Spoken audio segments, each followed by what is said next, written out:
Yes. What happened to Kachina breaks my heart. But I couldn't bring myself to sacrifice other people for her sake. And that is the crux of the problem. It's not simply a matter of choosing the lesser of two evils. Either way, there will be people who suffer, and the end result will be the same. Belief in the pilgrimage will waver. Once doubt has crept in, the people will no longer unite in battle against the Abyss. And that is exactly what the Abyss wants. Their ultimate goal isn't to break the rules that make the Ode of Resurrection work. It's to destroy the people's faith in them. To prevent what happened to Kachina from happening to anyone else, we need to suspend the pilgrimage. So that is my current plan. And in the meantime, I've made efforts to strengthen each tribe's defenses. Then, we have to find another way of strengthening the sacred flame to keep the Abyss at bay. This won't be easy. I'll need time to figure out the best approach. I understand your anger, Mualani, but I hope that provided some clarity at least. Wow. Paimon thought things were gonna get heated for a second, but the Pyro Archon took the time to explain everything so patiently. I owe you an apology, Archon. I let myself get carried away earlier, and I'm sorry. You're right. We need to focus on finding solutions. We could always hold the pilgrimage without sending a team to fight in the Night Warden Wars. That way, we would still be able to fuel the sacred flame. I've considered that, but the two events have nearly always been linked. Without the chance to fight the Abyss, pilgrimage rankings lose their prestige, and competitor numbers will drop. With fewer participants, the amount of contending fire produced will decrease, and the vicious cycle will continue indefinitely. So, essentially, the Abyss is taking Kachina hostage. You've learned about the concept of ley lines during your travels, yes? The Night Kingdom is something similar. Staying there for a short period of time shouldn't have an effect on the person. But with the Abyss in the picture, it's a different story. Your sense of self will be devoured until eventually you become one with the Sea of Souls. Imagine pouring a cup of water into a rushing river. You can try to scoop up another cup, but there's no chance it will be the same water you had before. I won't sugarcoat it. That is the danger Kachina is currently facing. Just like you said, Archon. Both of these problems need to be addressed. You can focus all your efforts on dealing with the Sacred Flame. I will go search for Kachina. The Abyss poses the same threat to you as it does to her. It is very possible you will not return. Knowing that, do you still choose to go? Kachina's waiting for us to rescue her. That's all that matters. I failed to protect her during our campaign, but I can make it up to her now. I choose to go as well. Traveler? What do you think?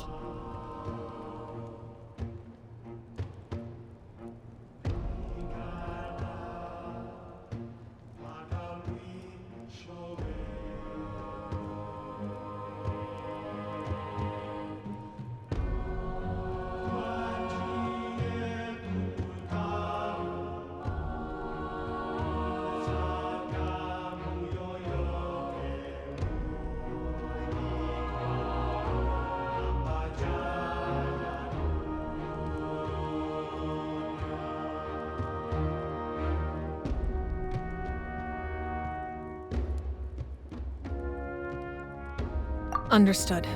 Then I'll support you in any way I can. The Masters of the Nightwind have a technique that can extract an ancient name from the ley lines. If we can find Kachina's ancient name, I can use the link between them to pinpoint her position within the Night Kingdom. Then comes the hard part.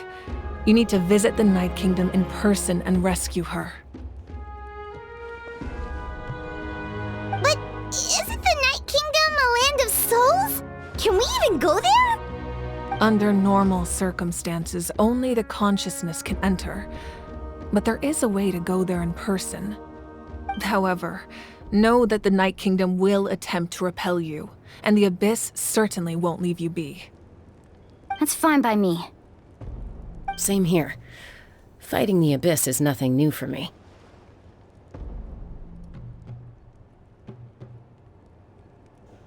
So, Paimon's the only one who's scared? Well, if you're going, Traveler, Paimon's going too. Citlali of the Masters of the Nightwind once created an artifact that can be used to communicate with the Wyab. We call it the Spirit Speaker Stone. It was originally used as a ceremonial artifact wielded by the tribal chiefs, but that spiritual quality also means it can be used to search for an ancient name. That was the artifact I delivered to the Scions of the Canopy a few days ago. Didn't think I'd be hearing about it again so soon. Thank you so much for your help, everyone. Your thanks are unnecessary. I will offer you whatever aid I can, but your fellowship and courage are what will truly decide the success of this operation. Besides, you're the ones helping me. I can only focus on one thing at a time, after all. Traveler, I certainly didn't expect our first conversation to be so serious. I've heard all about your accomplishments. Ever since you arrived, I've been hoping to meet you and offer you Natlan's highest level of hospitality. Why? Why? Is that not what happened in the other nations you visited? Yeah, things were pretty complicated at the start. And, in the middle. But our reputation's solid nowadays. That's more like it. After all, I've heard you're someone who transcends fate. Perhaps even more than you can imagine. But we can talk about that some other time. Ideally, this would be the perfect night for a drink and some musical ambiance. But there are important things to be done. Oh, I almost forgot. Atea was wounded in the fight against the Abyss. She wanted us to give this to you. It embodies fond memories and my strength of will. That's what she asked us to tell you. She said you'd know what that means. I didn't think this day would come so soon. The flames of her life force. I can feel them flowing within the talisman. If things were different, the two of us could have enjoyed the hot springs together while she gave this to me in person. We're supposed to be hot spring buddies after all. But don't worry. This talisman means a great deal to me. I'll take good care of it, and once this is all over, I'll pay Atea a visit.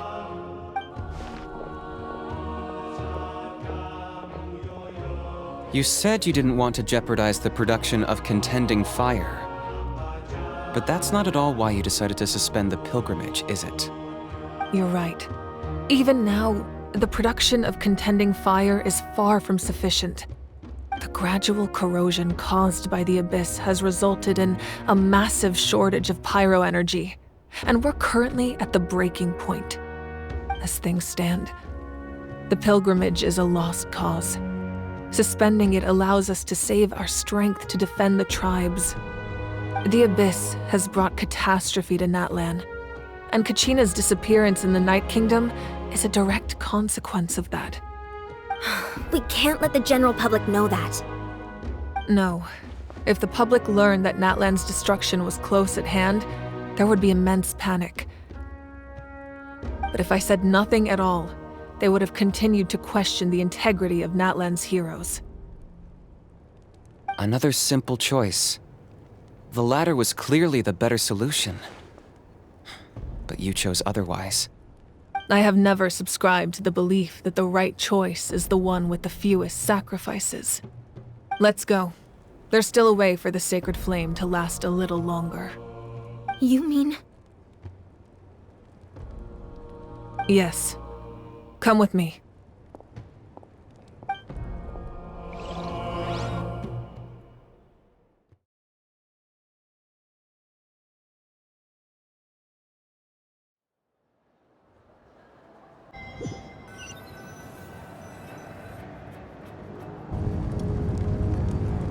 The sacred flame must never go out. Not only does it strike fear in the abyss, but it's also the pillar of Natlan's stability. So until our heroes are ready, I will sacrifice my power to keep it burning. But that can only last so long. I think we should focus on the remaining ancient name-bearers. Don't let desperation cloud your judgment. Those chosen by the Wyeb have already embarked on their destined path. It is for them to decide how that journey ends, not us. All we can do is support them. Even so, for you to make this sacrifice, it's not right. If not me, then who? No other is capable of sustaining the sacred flame. I possess great strength, but I'm not above my people. This is part of my duty.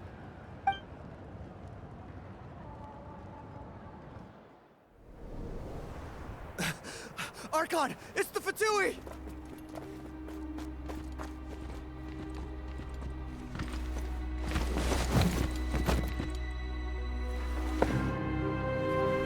The Archon of Natlan.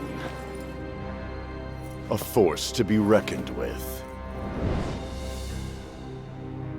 The secret of the ley lines is no secret to me. Long have they been destined for ruin. And since the oath made 5 centuries ago remains unfulfilled, what use is the Gnosis in your hands? I don't know what you mean. But it sounds like this is about more than the Tsaritsa. In times of crisis, someone must pick up the mantle of salvation. Your plan has reached an impasse, and now it falls to me to create new rules for Natlan. But before the dawn of a new age, the old must be destroyed.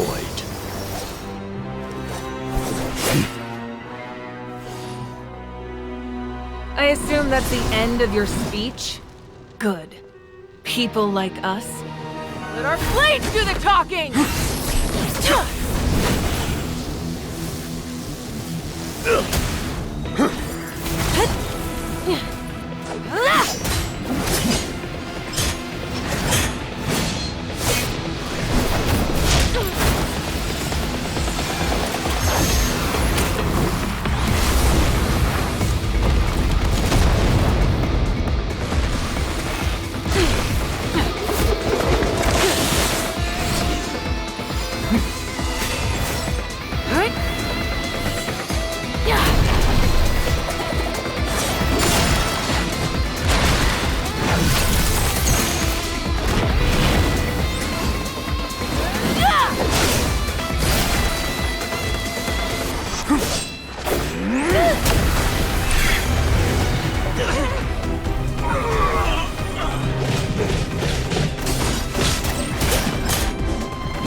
Masters of the Night Wind. Send word! The captain and his followers must be apprehended.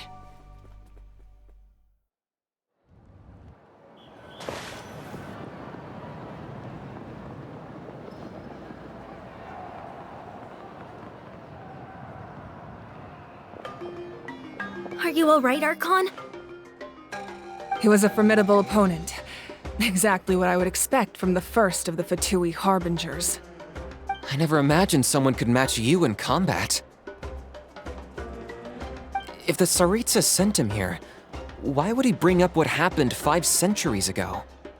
Yeah. And how much does he know about Natlan? The Harbingers are all driven by their own personal goals.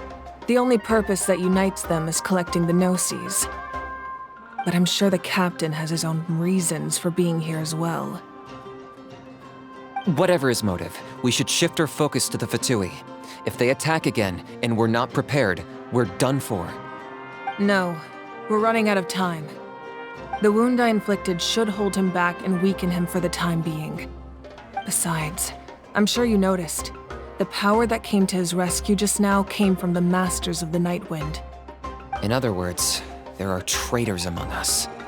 Not necessarily. This could prove to be a very valuable turn of events. When we exchanged final blows, I sensed an unusual presence within him. I'll need to investigate further. Kenichi, go to the Masters of the Nightwind and look into who could have aided the captain. Speak to Citlali. She should know. Of course, I'll head out right now. Do you still intend to... Yes, but fear not.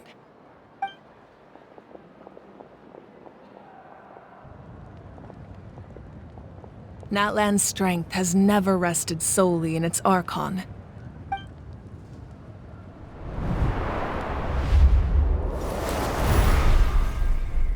Together we foresaw the only path that leads to our nation's future.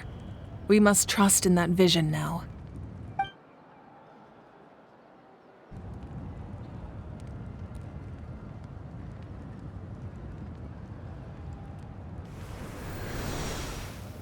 Is everything okay, Archon?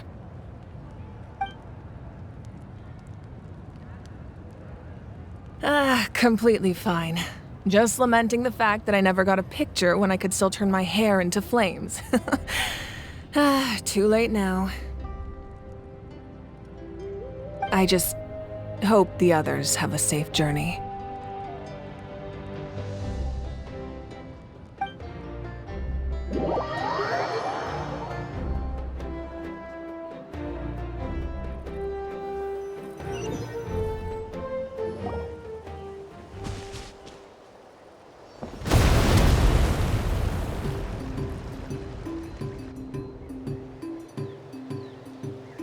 What's happening at the stadium?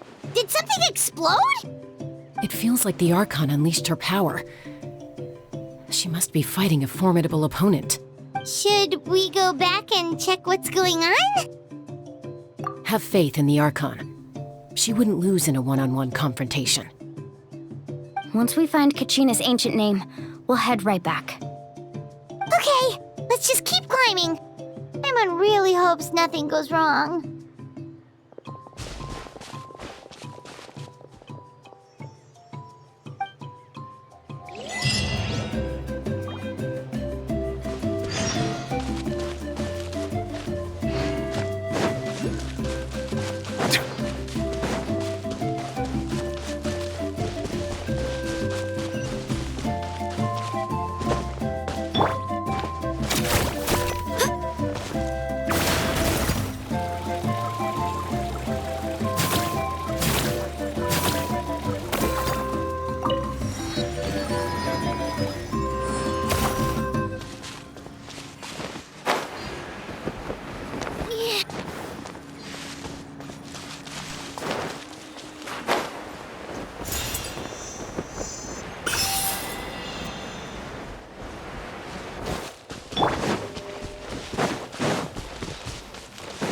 Alright, let's finish this Strike him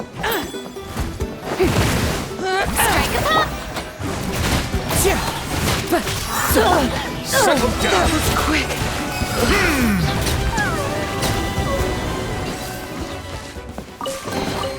Is it what you wish to find? Hopefully the excitement of opening a treasure chest has at least made it a worthwhile experience.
That's Wyna, the tribal chief. Let's head over to him.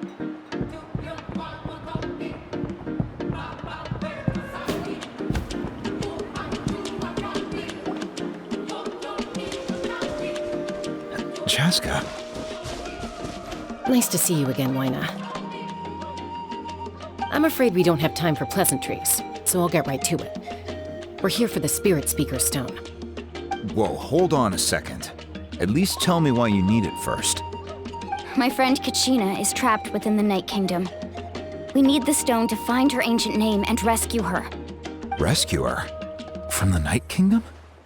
That's right. I'm sorry, but someone needs to tell you what you don't want to hear. Going there, a mature warrior would never make such a foolish decision. The nature of battle is unpredictable. You never know how it's going to end. Losing a friend is tragic, but when that happens, the best thing you can do is focus on how to prevent further casualties. I appreciate what you're trying to say, Chief Wyna. But if the price of maturity is abandoning a friend in need, I'll choose foolishness any day. If Kachina's still holding on, then so will I. I thought you might say that. Is something wrong, Wyna? This doesn't seem like you. Life isn't complete without taking risks.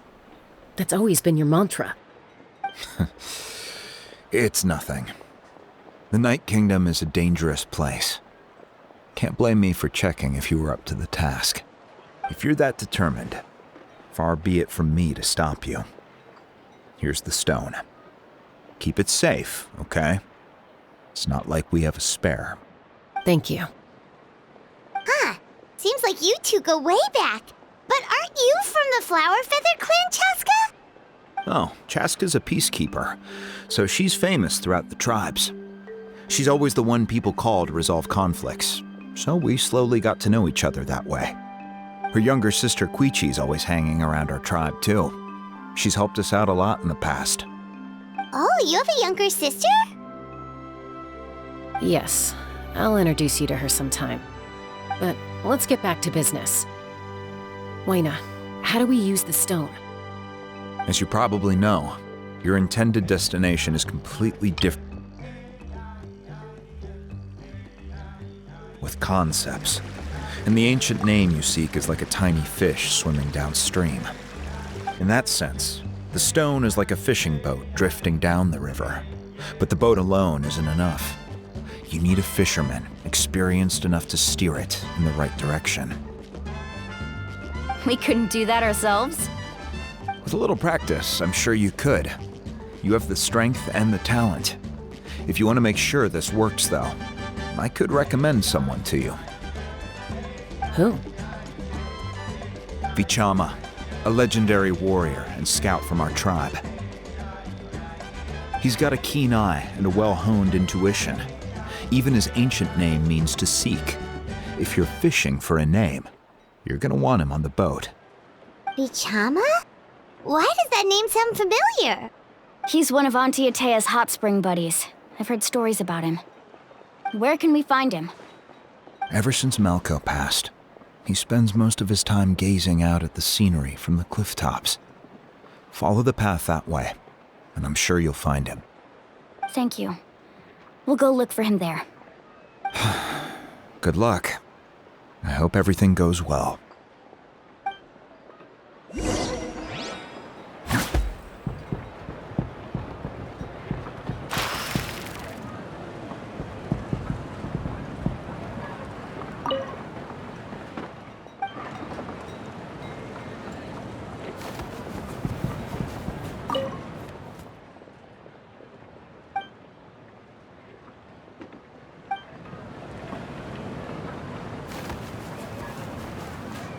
Emotional support is important.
Admiring the scenery from the cliff tops.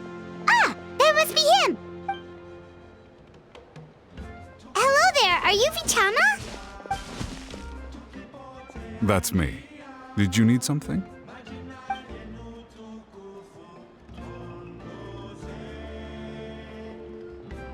What? You're saying you can bring someone back from the Night Kingdom? How is that even possible? No, if you really think about it, anything's possible in that kind of place. But that would mean... Are you okay? You don't look so good. Everything's fine. I'll help you, but I do have a small request. After I help you find Kachina's ancient name, I want to use the stone to look for my friends as well. Your friend? Oh, Oh, Wina mentioned someone named Malco. Is that who you're talking about? Yes, but I'd rather not get into it if it's all the same to you. That's not a problem. We agree to your request. Yeah. Since you're helping us find Kachina's ancient name, it's only right that we return the favor. Then we're agreed. Can I have a look at the stone?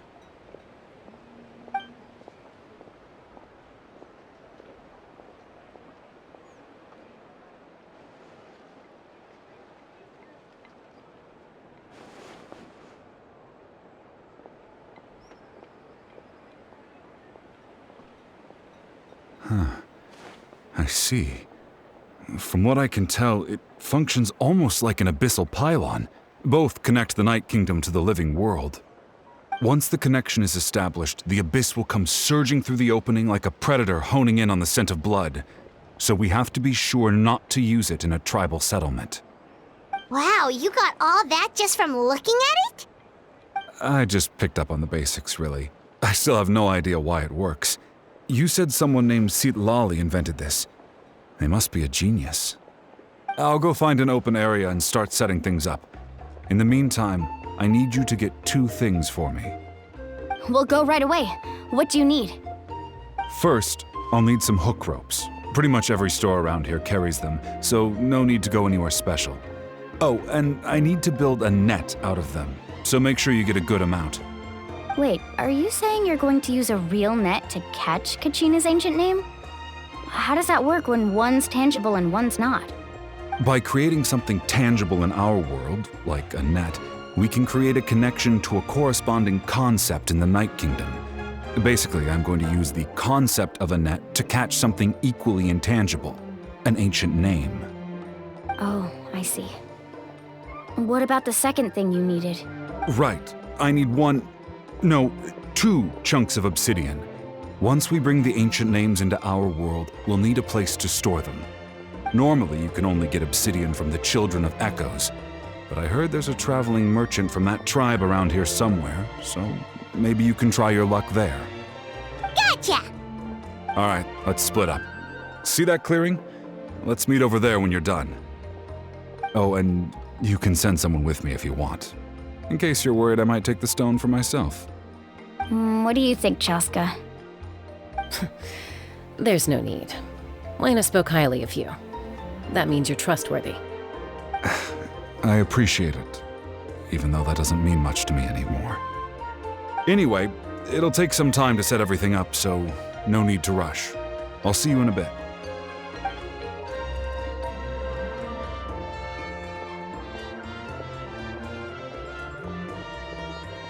What an odd guy.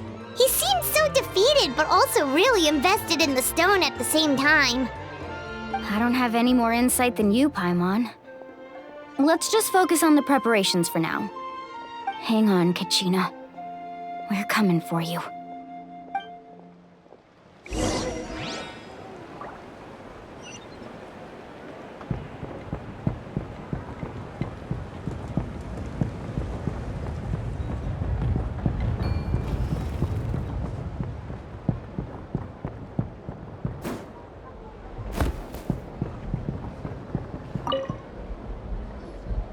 Hello.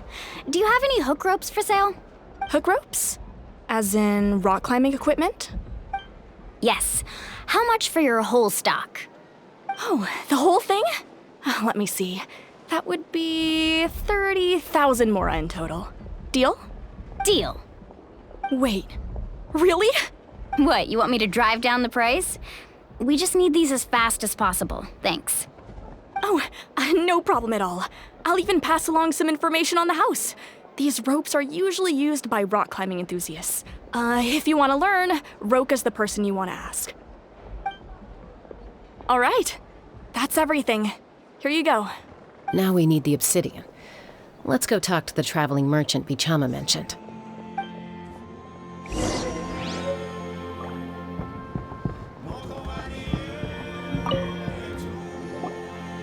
Excuse me, do you sell obsidian? Why, yes. I've got a chunk for sale right over there. Perfect. Is that the only one, though? We actually need 2. that might be tough. Tell you what, I'll take a look through these boxes over here and we'll see what we can find. Thank you so much. We'll wait here.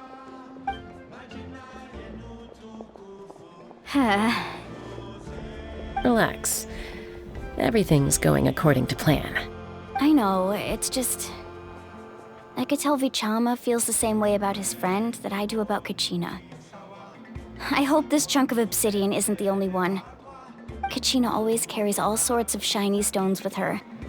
If I was the one trapped in the Night Kingdom, she'd have a whole pile of obsidian ready in a heartbeat.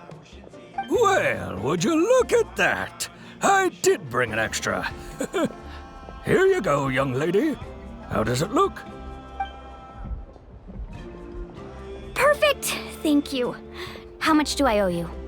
If you hadn't shown up, these stones would have just sat here collecting dust. I'll take 3,000 mora for both. Here you go. By the way, I heard you mention Vichama just now. You running an errand for him, then? How's he doing? Malco's been gone for 5 years now. It's about time he started to move forward. Do you know what happened between them? I heard about it in passing while I was out drinking one night, but I don't know all the details. Vichama and Malco grew up together, and even made a name for themselves together. Malco was an amazing fighter, capable of knocking out multiple opponents in a single hit, while Vichama excelled at scouting and analyzing the battlefield. The two made an excellent team, and managed to beat back the Abyss several times. 5 years ago, they both emerged triumphant in the pilgrimage, and were placed on the same team to fight the Abyss. But on the eve of battle, the Abyss launched an attack on their tribe, and Vichama suffered an injury to his leg while attempting to rescue someone. Then what happened? The team agreed that he couldn't fight the Abyss in his condition. Vichama didn't argue. He knew going to the front lines with an injured leg would make him a burden in battle. So they raised the issue with the Pyro Archon, and she agreed to let him stay behind. It's just... Malco and the others ended up facing hordes of abyssal monsters in numbers that far exceeded anyone's expectations. The team made an error in judgment, and they fell to the onslaught. Vichama went into a deep depression after that. He blames himself for everything.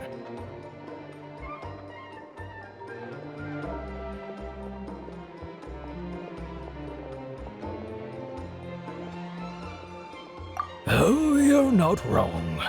But it's possible he chooses to blame himself. Not because he did something wrong, but because he wasn't able to do anything at all. I've tried convincing him to move forward, to stop dwelling on the past. But the shadow of Malco's death hangs over him still. The Abyss has caused so much suffering, and some wounds never heal. I wish there was something he could do to make himself feel better, but... anyway, that's the gist of it. Maybe you could help him talk things through sometime. I would really appreciate it.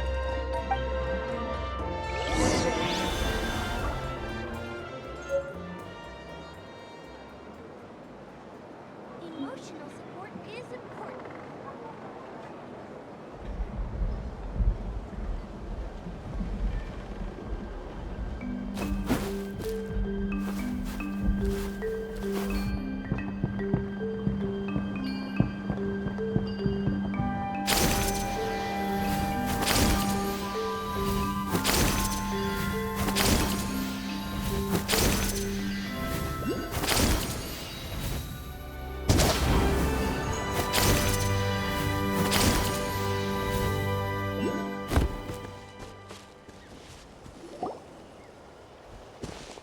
Did you get everything?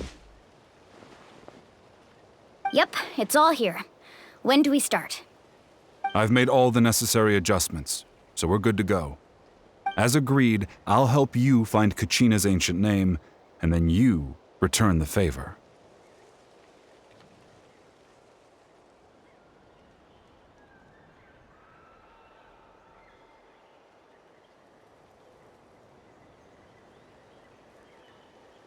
Go ahead.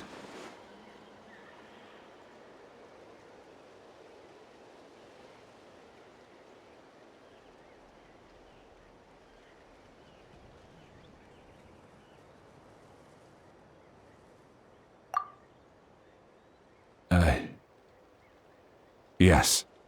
After Malco fell, I scoured the battlefield to see what happened. It turned out he wasn't bested by some impossibly powerful foe. He was dragged to his grave by the sheer number of enemies. If I had been there, I would have been able to sense the danger. I could have warned them not to advance. I've always blamed myself for what happened. But when you told me about Kachina, I realized there's a chance Malco might also be alive, fighting for survival in the Night Kingdom. But that happened several years ago, right? The Pyro Archon said all life within the Night Kingdom eventually becomes one with the Sea of Souls. There might not be much hope, but I still have to try. Malco and I promised each other, even if we never managed to root out the Abyss for good, we would fight together until the end. All right, let's get to it. I'll start searching for the conceptualized version of Kachina's ancient name. If you see any fragments scattered around the area, please collect them.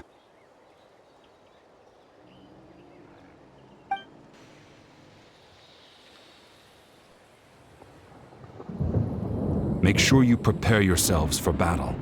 As I said, the stone will link the mortal realm to the Night Kingdom. The Abyss will likely emerge in response. Look at that golden thing! It must be one of those fragments Vichama mentioned. Let's get closer!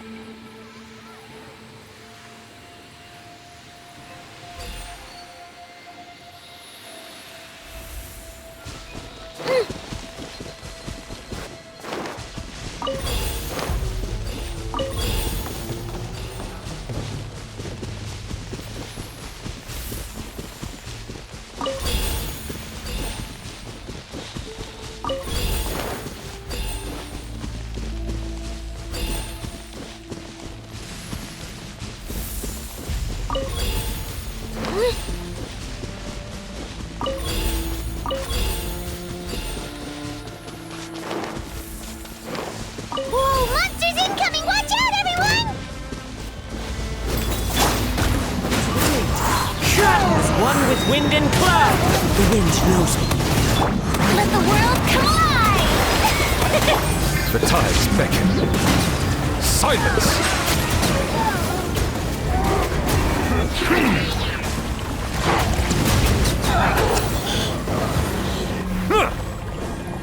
How much longer, Vichama? Not long! We're getting close!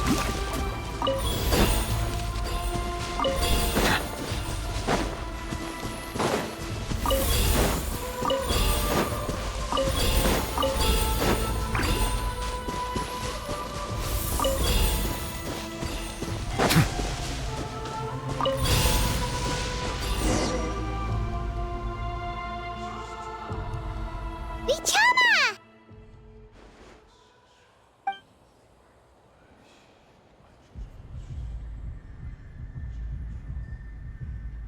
Quick! Take it!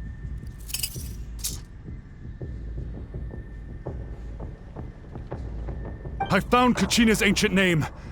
Hang in there, Malco. Just a little longer.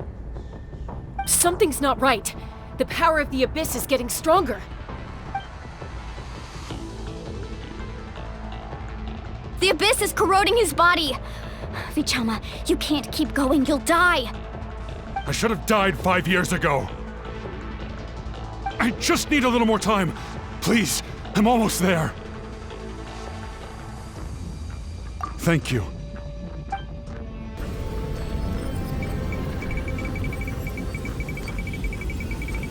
Whoa, watch out! The power of the Abyss is strong.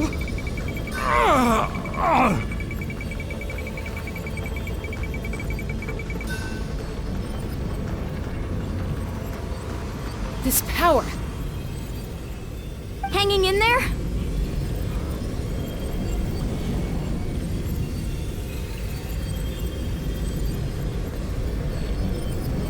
Malco. No! Why can't I find him? Why? We can't wait any longer. Pull him away from the stone, Mualani.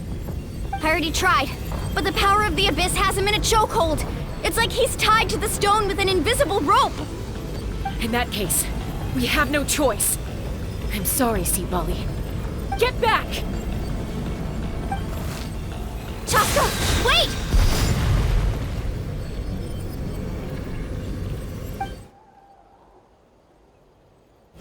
Ouch!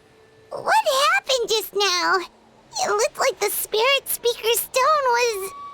The stone's power was spiraling out of control. The only way to stop it was to destroy it. You were all caught in the shockwave of the explosion. You might feel dizzy for a while, but that's normal. Give us a heads up next time, will you? You're lucky we managed to dodge it in time. I thought I said to get back. Yeah, barely a second before you made it go poof. Not everyone has your reflexes, Chaska. We were this close to getting dragged into the explosion. Okay, I'll be more careful next time. At least Kachina's ancient name is still in one piece. Wait, where's Vichama? Vichama! Vichama! I couldn't find Malco's ancient name. It must be completely gone by now. Once your ancient name disappears, there's no coming back. From the very beginning, I knew there was a slim chance, but still. And now... it's too late to save him. From the minute he left that day, it was already too late. Vichama. I'm sure he's heard enough condolences over the years. Let's just give him some space. Huh? What's that in your hands, Vichama? It looks like something's glowing! Huh? This is...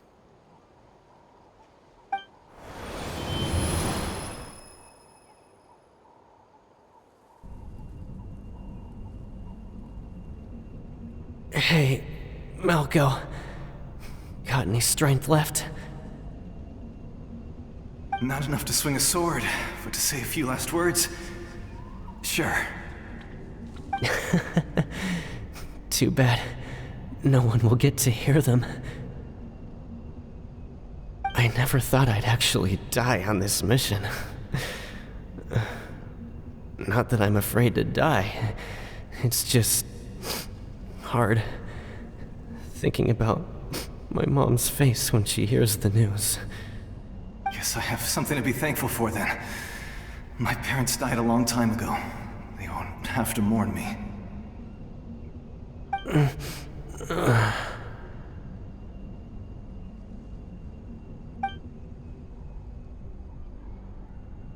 Pisak!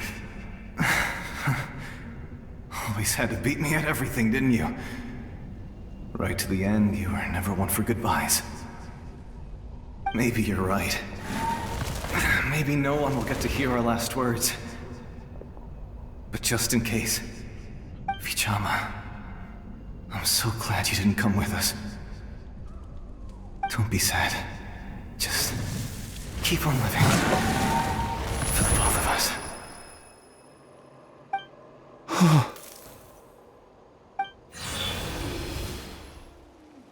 Was that a memory? Seems like we were able to salvage something after all.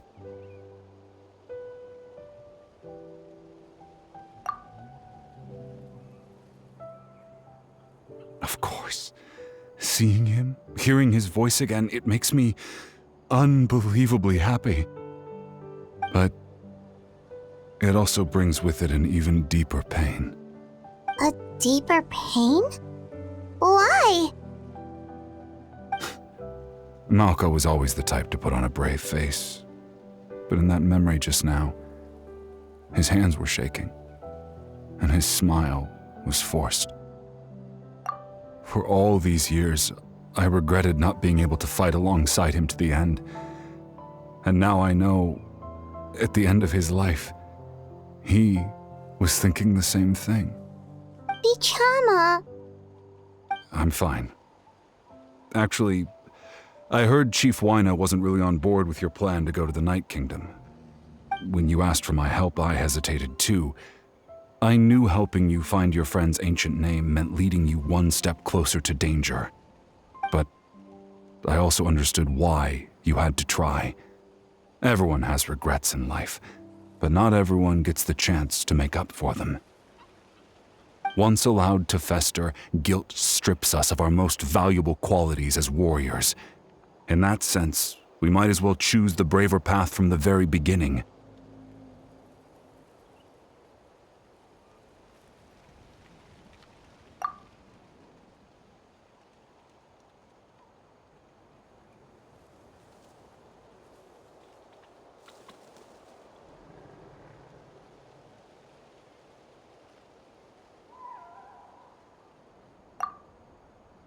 If I could do it all over again, I would have followed Malco to the front lines no matter what. Even with an injured leg, there were still things I could have done. That way, even if the outcome stayed the same, I still would have fought alongside him to the end. There are critical junctures in life, and if you don't seize the chance to act, there's no going back. That's something I had to learn in hindsight, but you're still at the crossroads of your journey, so I hope you can walk away without regrets. Thank you, Vichama. I feel even more determined now. Kachina will come back to us. I'll make sure of it. I promised I would find her, and I intend to keep that promise. That's good to hear. Strange. My body, it's... Once abyssal corrosion enters the body, a portion will fuse itself to your internal organs. Even though the Traveler possesses powers of purification, the corrosion can never be fully eradicated. Thanks to him, though, you were only briefly exposed. Slowing your breathing and controlling your emotions should help you keep the symptoms in check.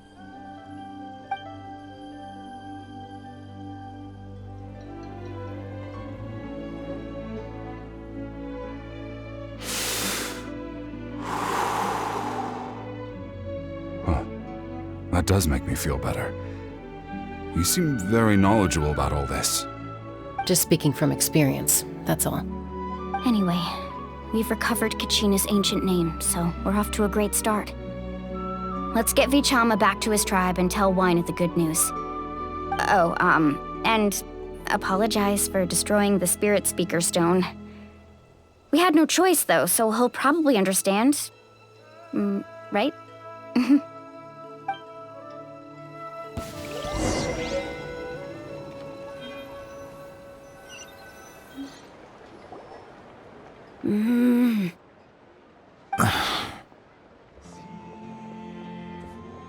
Koichi, are you really gonna just stand there like that? I don't know what you want from me. I think you know exactly what I'm trying to say, Uncle Wyna. I can hear it in your voice. Honestly, it's just one thing after another with you two. They're back. Koichi? What are you doing here? Don't play dumb with your own sister. You know exactly why I'm here. My apologies, everyone. I just need to borrow Chaska for a few minutes. You come with me.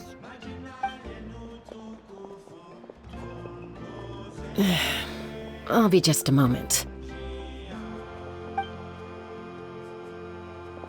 Who was that? Koichi, Chaska's younger sister. Although the two aren't actually related by blood, it's kind of a long story. It's not really my story to tell, but I guess it's not a secret. You see, Chaska was actually raised by cuckoo-saurs. She was afflicted with a rare disease when she was a child, and abandoned in the wild as a result. The Abyss found her out there, all on her own, and tried to devour her. But in the end, all that did was trigger her will to live. That strength of will pushed her to survive. But it also planted a seed of conflict within her. Eventually, she was adopted by the cuckoo-saurs. Wherever they went, she followed, getting into fights right and left. For some reason, Paimon can totally imagine that. Well, when Chaska finally returned to human society, it was Koichi's parents who adopted her. At the time, Chaska still had a habit of getting into fights, so Koichi was always taking her around, apologizing to everyone. Ah, I remember those days. One of those fights was definitely with me. But, you know, kids. You're fighting one minute and your friend's the next.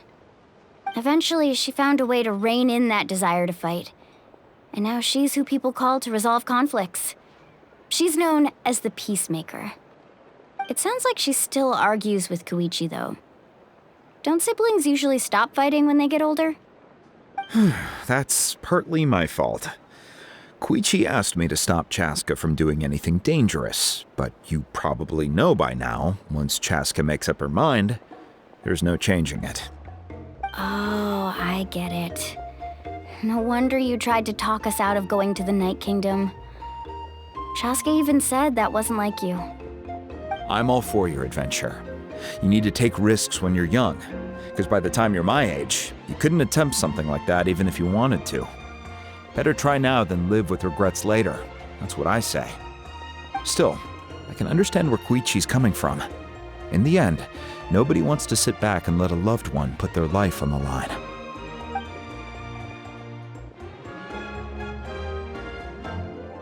All right, it's just the two of us now. You have 1 minute to explain yourself. I don't have anything to say. You don't have to approve, but you should know I only do what's necessary. That attitude is exactly the problem. It's like you don't care. You try to sneak off to the Night Kingdom behind my back and then play it down as if it's just a trip abroad. Well, technically I am going abroad, right? Again with the excuses! We agreed, didn't we? There are 4 levels of danger. If it's not something urgent, you can only engage in level 2 danger and below. You can only go up to level 3 if a situation is so dire there's absolutely no alternative. But a trip to the Night Kingdom? If that's not a level 4, I don't know what is. And you were just going to sneak into the place without saying anything. What do you mean, sneak into the place? I always planned on walking in there with my head held high. You bought off Uncle Wina, didn't you? He promised me he'd stop you from doing anything dangerous. Oh, it's like he didn't even try. You feel like he went back on his word. What if I told you my mind was made up, and there was nothing he could have done? Not even by force. Oh, I knew it! So he did try to say something, but you didn't listen. This is important. If you were in my shoes, you'd make the same decision. You don't know that? I'm a doctor, and I handle logistics. If you're going to waltz into a dangerous situation where you could lose control at any moment, it's my duty to say something. All right, whatever. Anything else? What do you mean, anything else? Why don't you reflect on what you've done and promise me you'll stay put? Time out. Is this one of our normal arguments or a serious one? Chaska, does it sound like I'm joking? Then, you need to know something. What happened to Kachina was partially my fault. I can't leave her there to die. That's not who I am. But the person you become when you lose control, that's also not who you are. That's a different issue. You said it yourself. A person is only as good as their morals. If I want to live in Natlan, I need to display qualities that make me worthy of this nation. I've also told you that managing your condition is equally important. Sometimes you have to make sacrifices. All right, let's stop this here. If we keep going, I might actually have to get serious. And I think Wina prefers his roof attached to his house. Is that a threat? That sounds like a threat to me. Koichi! Younger sisters are supposed to listen to their elders. So, you're really going to go, no matter what I say? I'm supposed to be your sister. Then support me. I'll be back. All you have to do is wait. Chaska. So, that's it. Why'd you have to turn out to be so darn annoying?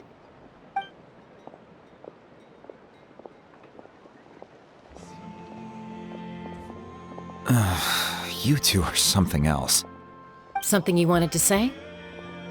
I know you aren't related by blood, but you two sure are similar. Really? You know, I said that very thing to Koichi not too long ago, and she reacted the exact same way, down to the very tone of voice.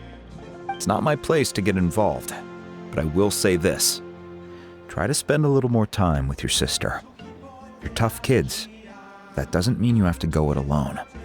Thank you. Anytime. All right. If you're done with the Spirit Speaker Stone, you might as well hand it over. According to Kinich, it's an important ceremonial artifact, so it'd be safer to keep it with me. About that. If only Tone Deaf Bard was here, he could have repaired it just like the Holy Liar. It might be in a few more pieces than you remember. Huh?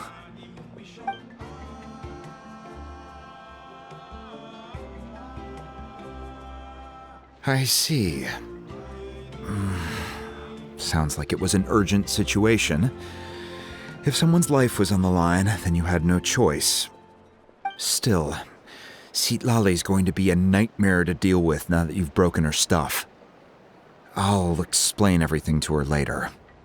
Stay safe out there in the Night Kingdom, okay? I'll wait here for your safe return.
We're back! We found Kachina's ancient name, too! Well, it's fairly complicated. Let me give you the condensed version.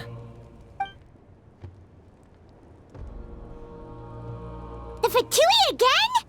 We can't go anywhere without them causing trouble. But what if the Fatui finds out you've lost your power? Won't they try to take advantage of the situation? That's why it has to be our little secret. No one else can know, or we're asking for trouble. Look, I wish I could offer you some sort of consolation, but I won't lie to you. With multiple factions closing in, there's nothing comforting about the situation we're facing. Still, all you need to do is focus on your goal. You can leave the complicated matters to me. I can also step in on the Pyro Archon's behalf. There's a limit to what I can accomplish, but I'll help you however I can. There's no need to be so modest, Yan-san. Your incredible strength has long been a well-known fact. You're the pride of your tribe. Archon, I'm sorry about before. You have so much on your plate, so much that you have to worry about.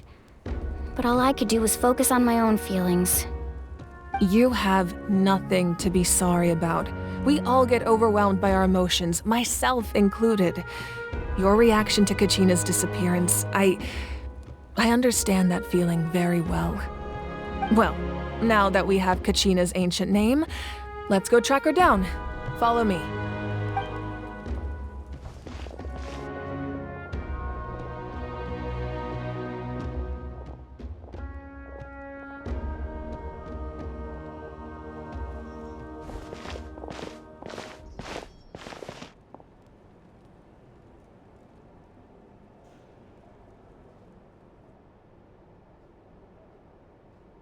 What is this place? Hey, isn't that Atea's talisman? Good eye. This is where I store all the various mementos I've collected. Whoa. I've never seen this place before. There's so many things in here. It looks like there are items from every tribe. Collecting them must have taken a lot of effort. I suppose you could think of it as a hobby of sorts. In Natlan, everyone grows up listening to the stories of heroes, and physical items do a far better job of preserving those stories than our own memory. Now, I still have some preparations to make for the ceremony, so feel free to take a look around in the meantime. If you're curious about an item, I'm more than willing to tell you about its origins. Alright, we'll have a look.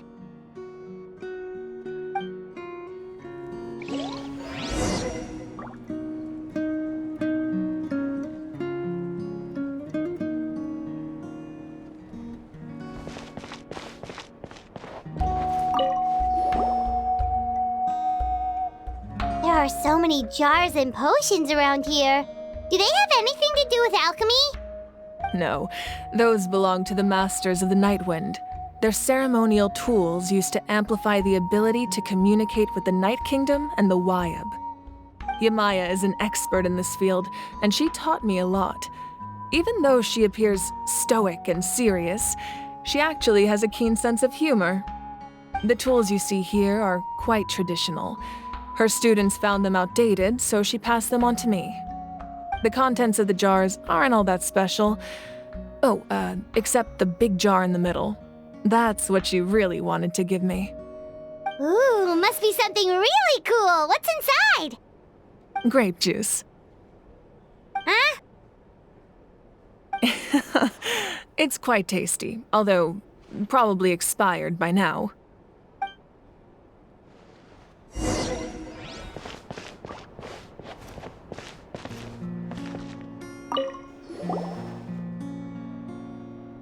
Whoa, this weapon is huge! Which tribe did it belong to?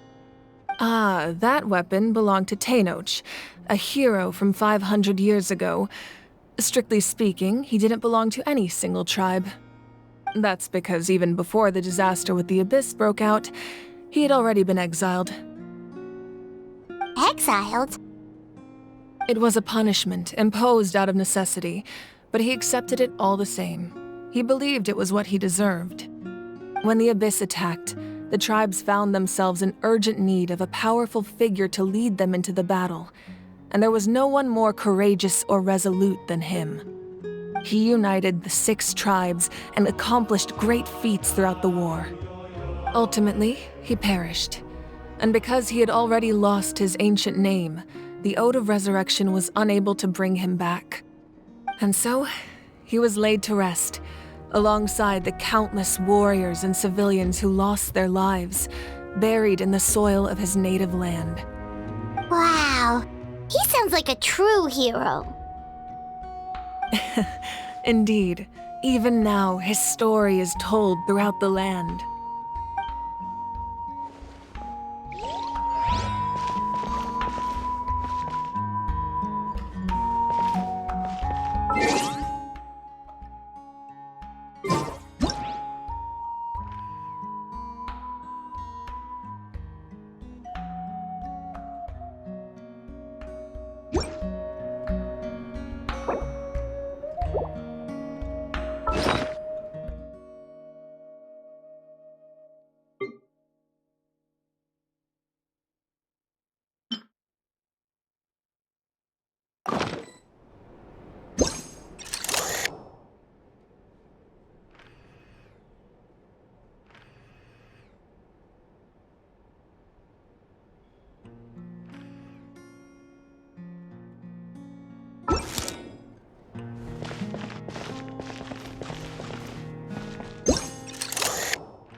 This is Atea's talisman.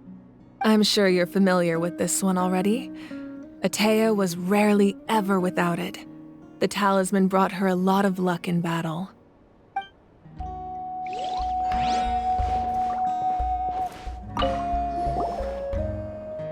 Hey, there's a fishing rod here. It must have belonged to the people of the springs. That's right. It belongs to a legendary fisherman named Matavaru.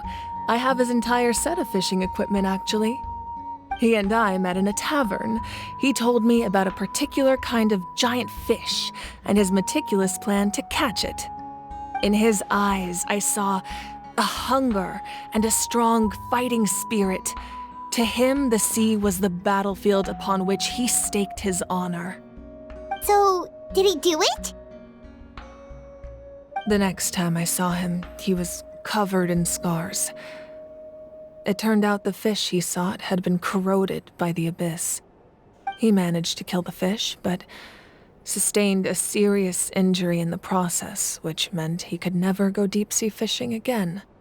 Can a fisherman claim victory if he fails to bring back his catch? That's what he asked me in the end. Well, Paimon thinks he won. That was my answer as well. The experience was far more valuable than the prize itself. In the end, he didn't want his tools to go to waste, so he gave them to me. Wait, that means you also know how to fish. Maybe we can go head-to-head sometime.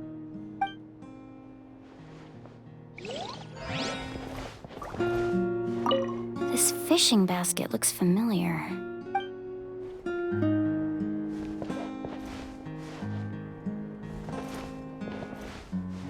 This flower looks like it's thriving. You must be good at taking care of plants, Archon.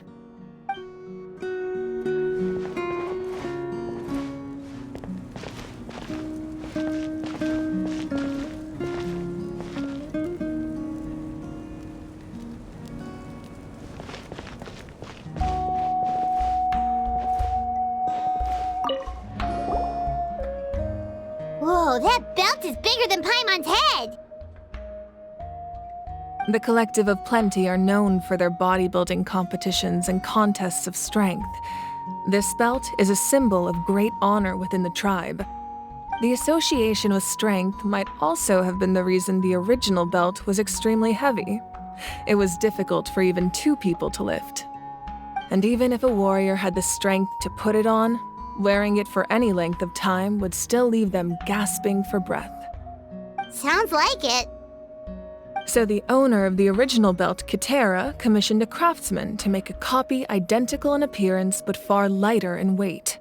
That is the belt you see before you. He would often wear this version when training in order to protect his waist. Or he made a lighter version so he could wear it all the time and show it off.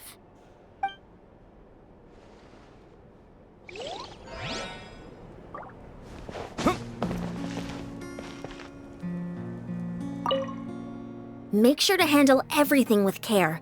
This cup, for example, it's heavier than it looks.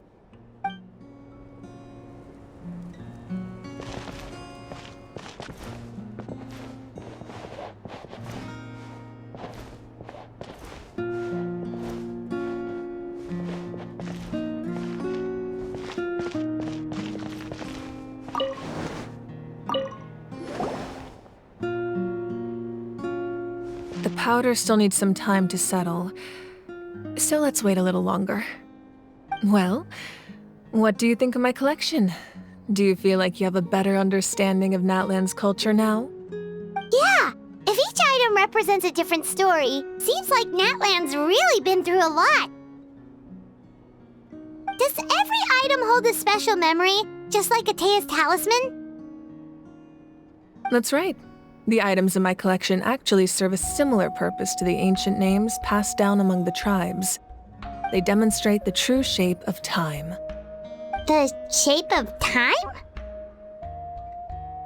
Most people perceive time as a linear concept, almost like a straight line that can only move forward. We cannot change the past or predict the future. But There's also a different theory, one that I believe to be closer to the truth. Namely, that the past, present, and future all exist at once. At once? Paimon's not sure she understands. Let's say your journey ended right now.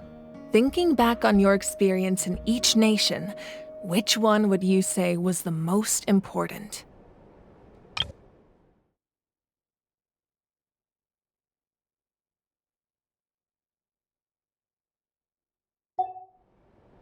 Exactly. Even at the end of your journey, the things you experienced along the way don't cease to exist. They become part of who you are.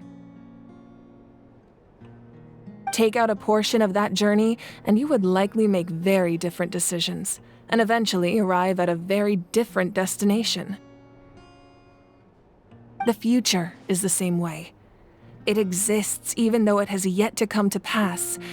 We just lack the means to perceive it.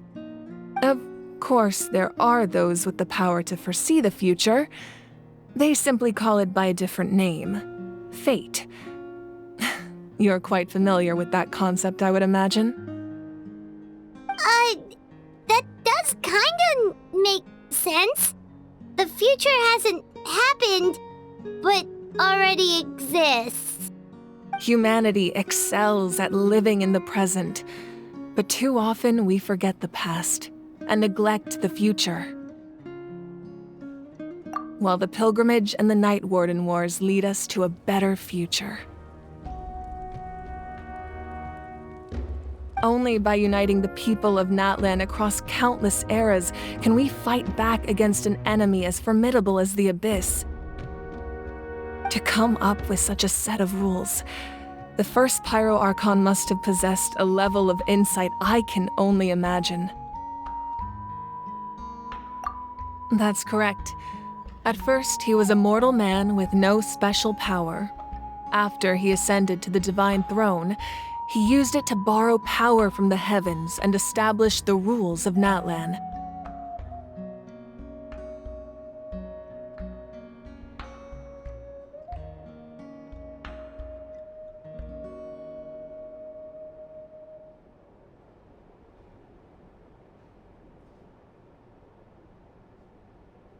Namely, a framework through which ordinary people can ascend to Archonhood. By holding the pilgrimage, we're able to determine the strongest among us, and when that person ascends to the Divine Throne, their inner flame will awaken. In addition, the sacred flame will grant them significant knowledge and memory of this land. After all, that's how I came to know everything I just told you.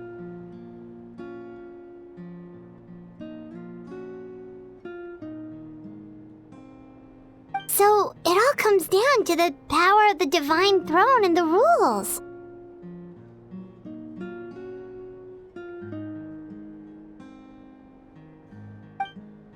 Wait, is that a family portrait?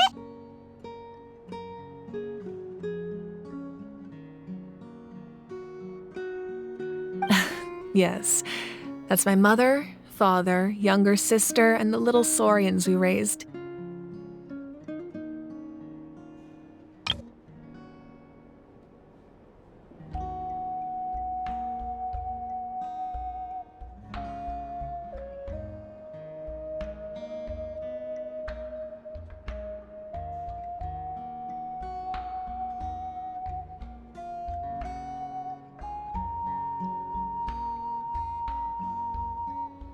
I turned a piece of my dad's leather armor into a canvas and commissioned a famous artist to paint our likeness.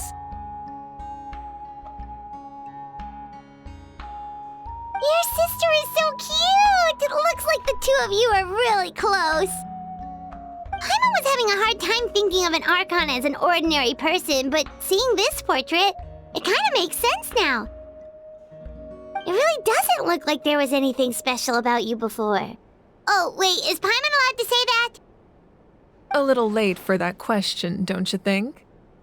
Sorry! Paimon's so sorry! Paimon's mouth works faster than her brain sometimes! It's all right. I'd never get upset over something like that. No matter what others may say, my past is a precious part of my identity. I'm forever proud of the life I used to lead. Becoming the Archon doesn't mean you sever ties with your family. The position just comes with a lot of responsibilities, so it impacts how often you get to see them. My father made the most delicious stew, so my sister would often bring me a large pot of his cooking, and we would sit on a blanket and eat it together. One time, we didn't close the door securely, and the Saurians who were raising ran into the room and knocked over the entire pot. My sister immediately burst into tears. The two troublemakers were going for the meat, but when they saw my sister's distress, they froze on the spot. I still remember the way they laid there, sulking like a pair of children, even after making such a mess. It was frustrating, but in the end, all I could do was comfort my sister and move on. Wow. Isn't that what being a family is all about? I think about that story a lot, actually. As the Archon, I made a vow to defend this nation, and experiences like that, they remind me exactly what I'm trying to protect. Well, what happened after that? This portrait looks pretty old. Your sister must be all grown up by now, right? I believe she ended up working as an architect and artist. She built many houses and crafted many beautiful works of art. Anyway, that's enough about me. Now that the powder is settled, we can begin. Ian-san, Mulani, Chaska, over here, please. Place the ancient name up there, and then we'll begin.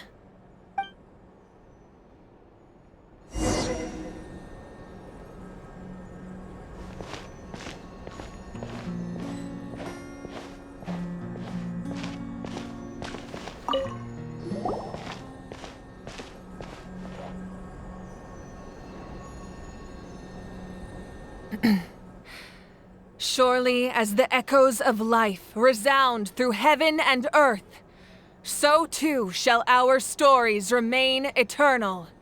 Ancient name, take us to your fated bearer. Allow her to answer our call.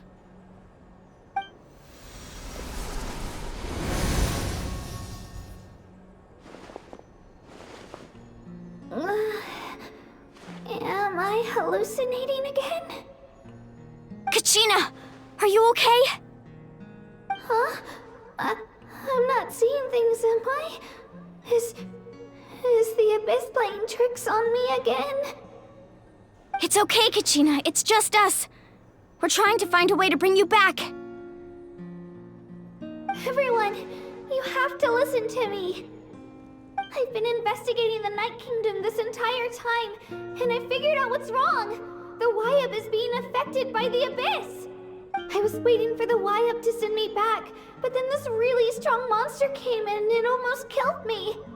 The Wyup saved me, even though its power is weakening, so I've been hiding from the monsters while trying to find a way to help. The Night Kingdom has become a huge mess, though. I keep hearing these awful sounds and seeing really horrible things. Don't listen to those sounds, Kachina.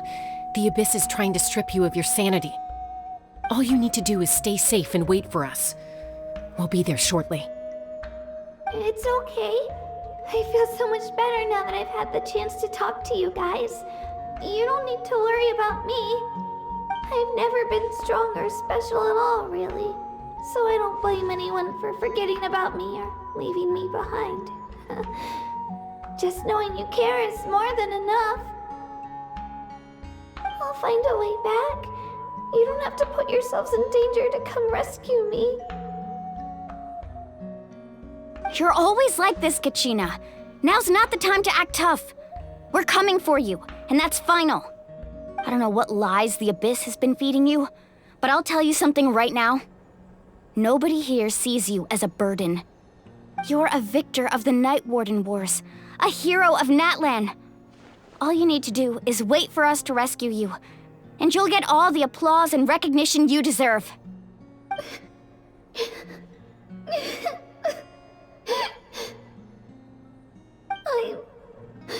I'm really scared. Everything's so dark and creepy here. And I want to go home. Still, I don't want you to put yourselves in danger because of me. I don't want to hold anyone back ever again. All you need to do is place your trust in us, just like you always have. No one fights alone. We're not leaving you behind. Not ever! Yeah, we're so close, we can't call it quits now! Thank you. Be careful. Looks like we've lost contact. Now comes the most dangerous part. You have to traverse the Night Kingdom in your physical form. This entrance to the Night Kingdom was left behind after an abyssal invasion. Even a brief amount of time inside could expose you to corrosion. I know.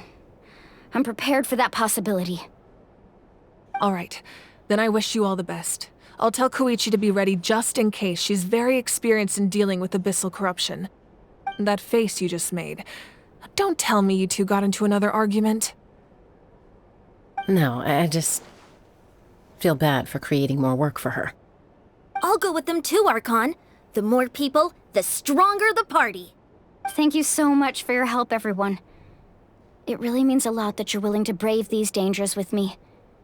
There's no time to lose, so let's get going. Now that I've lost my power, I won't be able to provide much practical support. But I can still keep an eye on the situation from here. Eon-san, I know it's unlikely, but if you encounter a situation you can't handle... That won't happen. I hope not.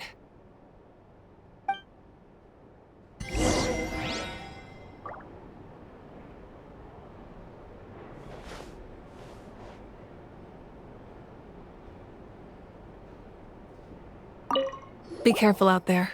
I'll observe the situation from here.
A walk would be nice.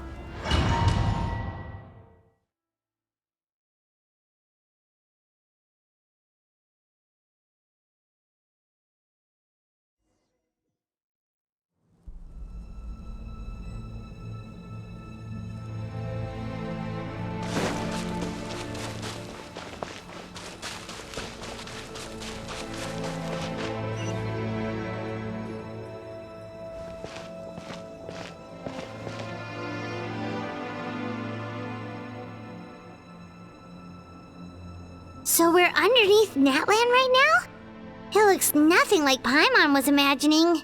That's because in the distant past, Natlan was home to an incredibly advanced civilization ruled by dragons. Humans only established their own society after the fall of the dragons. So these are Saurian ruins?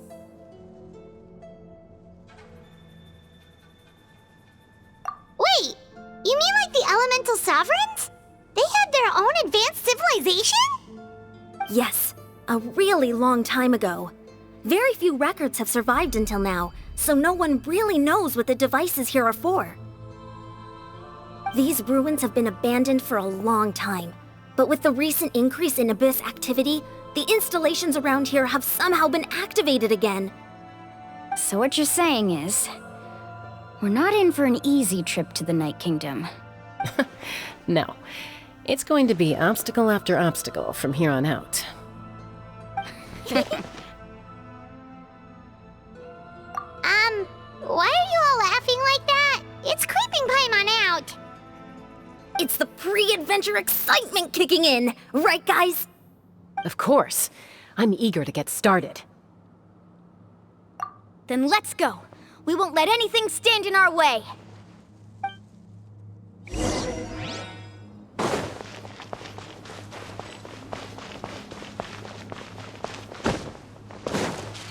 Seems like the road ends here.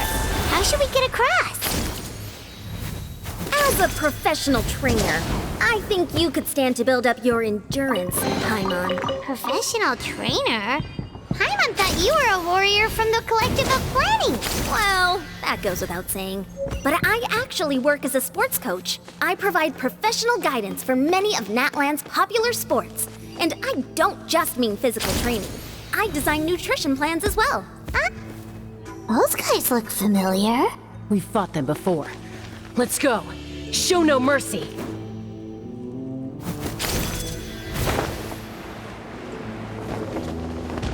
Bow your head. Strike a blow! Into the wind. Fallen leaves, adorn my night. But my name, I call him Saul! Let the mighty be humbled.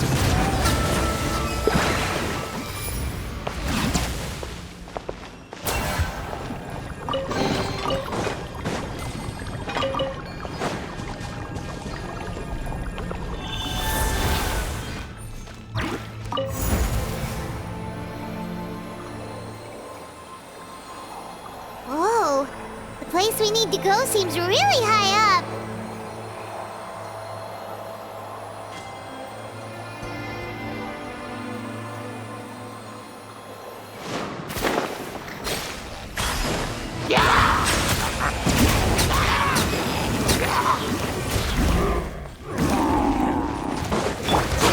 Gather!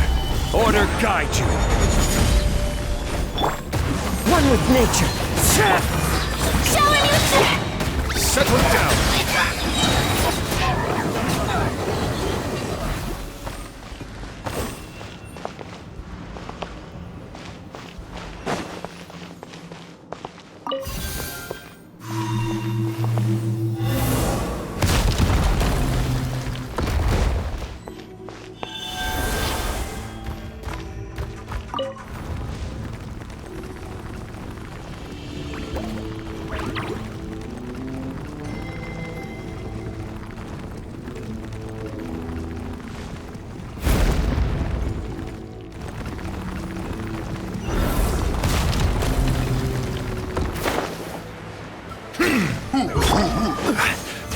Stabilize!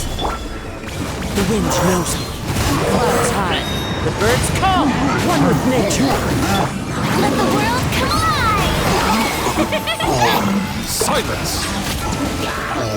Be sanctified.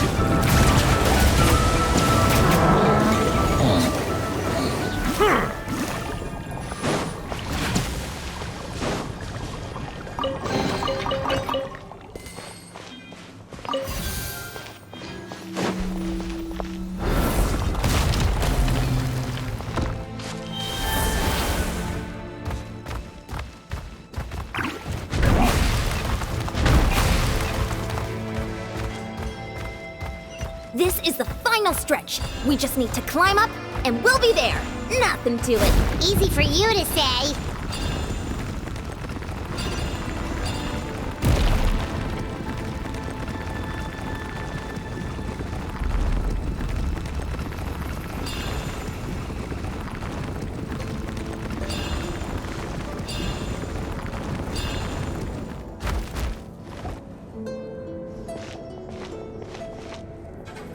This must be the entrance the Pyro Archon told us about.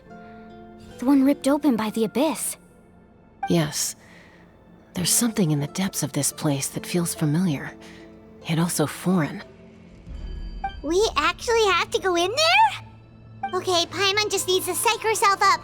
Don't push her through before she's ready.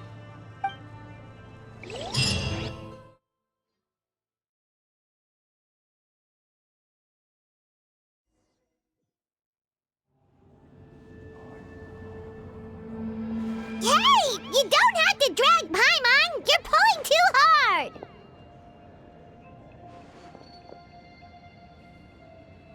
Looks like we made it. This is the Night Kingdom. Huh. It looks so different from what I imagined in the stories. That overflow of energy is probably what trapped Kachina here in the first place. From this point forward, everything we know about the real world no longer applies. Anything can happen here. Paimon's more worried about how we're gonna make it out. We obviously can't go back the way we came. Do you see that patch of light on the ground? It's shining down from that fissure in the sky. Oh yeah, right in front of us. So that's coming from up there? Oh, it's so high up. Did we really fall that far down? Just like I said, our real-world knowledge doesn't apply here. We fell all this way, yet came out completely unscathed. If this was the real world, we'd have to climb our way back up to the entrance. But here, all we have to do is stand underneath the light and offer a prayer. That's it? You really think that little of Paimon? That's not even why Paimon asked! So that means all we need to do is find Kachina and bring her to this location. Exactly. This light is streaming in from the real world. It's a link between the two realms. The terrain looks difficult to navigate, and the visibility's not great either. How are we supposed to find Kachina in these conditions? Yeah, these floating black things don't look super friendly either. Those are all manifestations of abyssal power. Be careful. Ghost! A talking ghost! Calm down, I'm here to help. You're the ones who helped Vichama, right? Yes, I'm Vichama's friend, Malko. I was completely lost to this realm until I sensed a mysterious power calling out to me. It's like it was seeking me out, attempting to reassemble the pieces of who I used to be. Of course, it could only do so much. I'm sorry I can only appear before you in this imperfect form. No, we should be the ones apologizing. If the Spirit Speaker Stone hadn't become corrupted by the Abyss, we could have done much more. But we had to destroy it. Otherwise, Vichama and his tribe would have been in danger. Of course. Thank you for protecting him. I never imagined that, even after all these years, he'd still take such a risk for me. Under the power of the stone, it felt like our souls were connected. Turns out even our regrets were exactly the same. Whether in triumph or death, you want your best friend by your side. Exactly. That may not be in the cards for us, but it's not too late for you. You're looking for a young girl from the Children of Echoes, right? She's being chased by an embodiment of abyssal power. I'd like to help her while I'm still in this form, so follow me. Be careful. This place has been severely corroded by the Abyss. Paimon didn't realize it had gotten this bad. It's like a seething volcano ready to engulf our world at any moment. Quick, get back here! You can... Stick close to me. My power will be able to ward off attacks for the time being.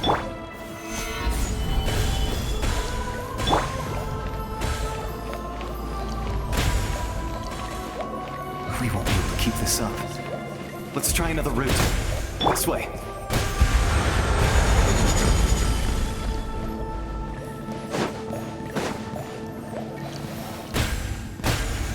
Solidify!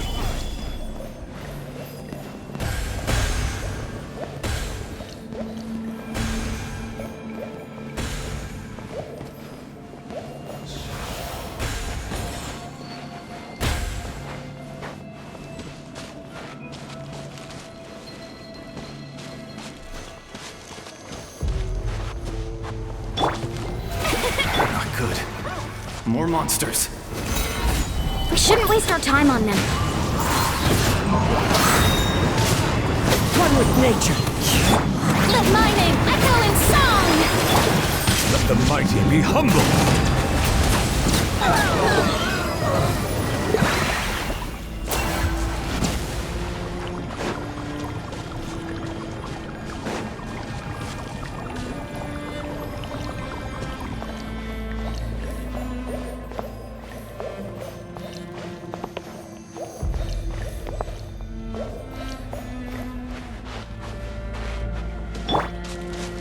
Oh, Paimon can't see anything! It's easy to get lost here. Just stick close.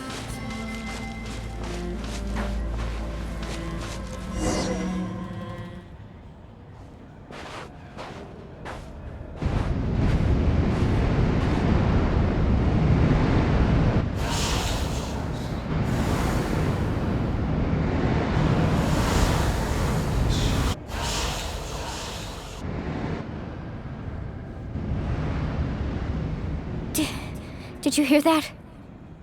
What? Never mind.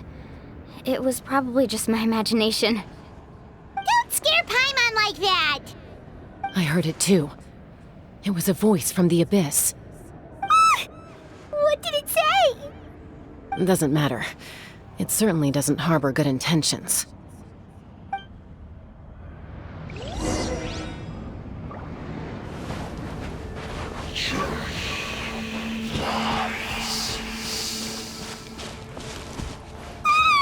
Paimon just heard it too! Let's keep going. Paimon wants to get out of this place!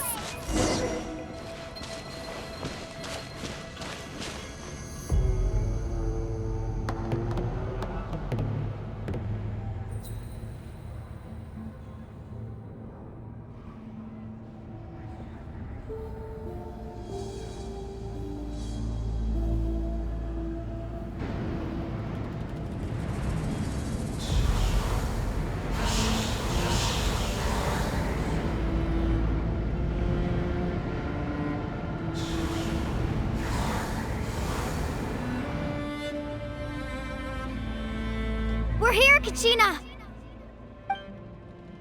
Oh, honey? You made it! Looks like our reunion will have to wait until we take care of these monsters. Good idea. Let's go!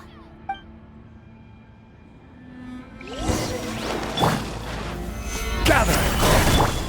Into the wind!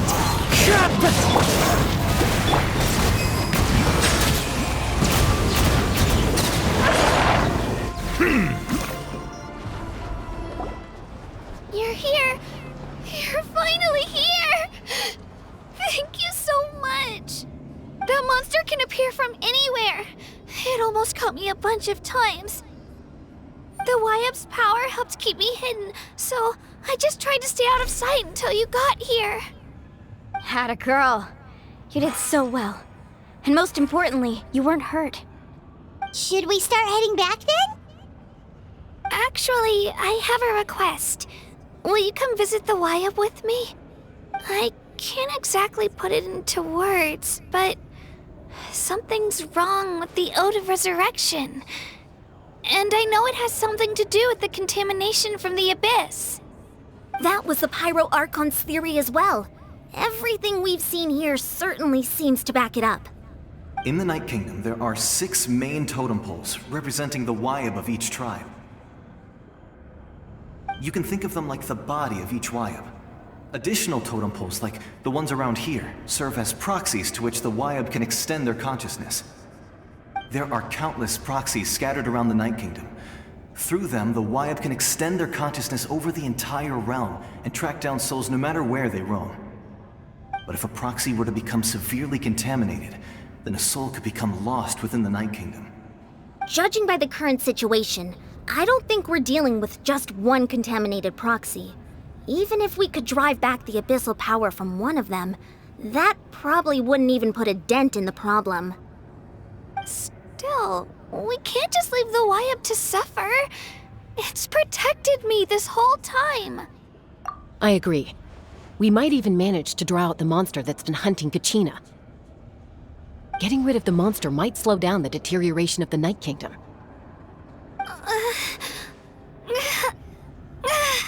Kachina? What's wrong? Nothing. Just a headache. And that voice again, telling me to abandon the Wyab and leave this place. Maybe we really should leave. Kachina's already been here for too long. No, I'm fine. I don't plan on listening to that nonsense. Just up ahead. I'll lead the way. Besides, I can still fight, so please, help me out a little longer. Listen to me, Kachina. We'll come with you, but that's because we want to help the Wyab, not because we have something to prove. You don't have anything to prove either. It's okay if you reach your limit. We'll be there for you. All right. The sooner we get this done, the better. We've already come all this way, so we might as well try to get to the bottom of this. Let's go. This way. I'll stay here and try to stall the Abyss monster. All by yourself? That's too dangerous! It's all right.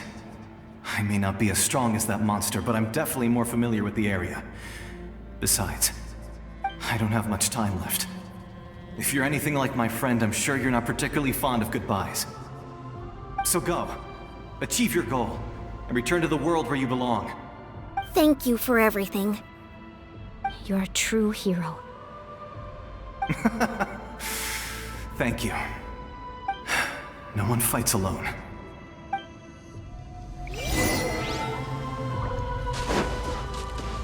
Does your head still hurt?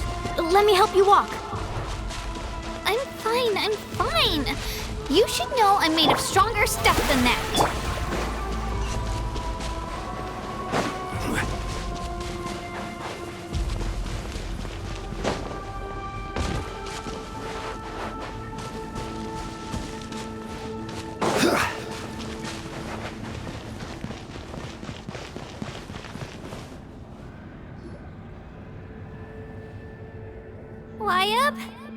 Wyab!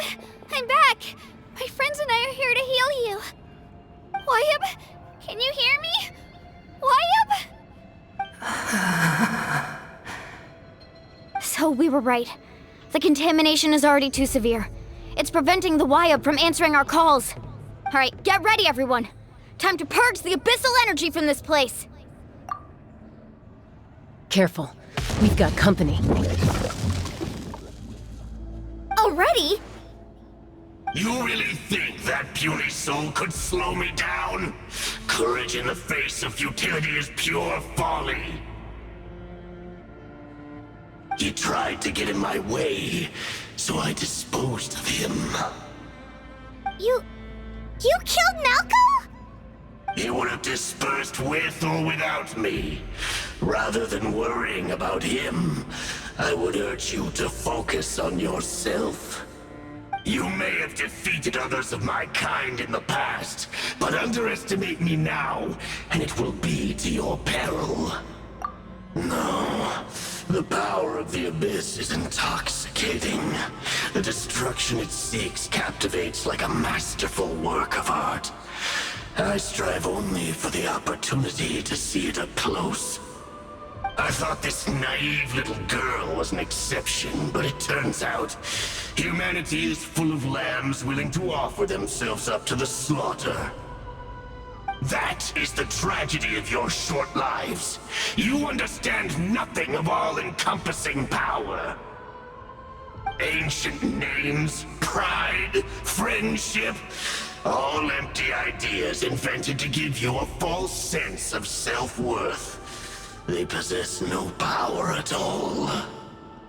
The Pyro Archon created those grandiose ideals out of pure selfishness. Anything to avoid sharing power. Anything to avoid handing over the primordial gift to ordinary people like you. Don't believe me?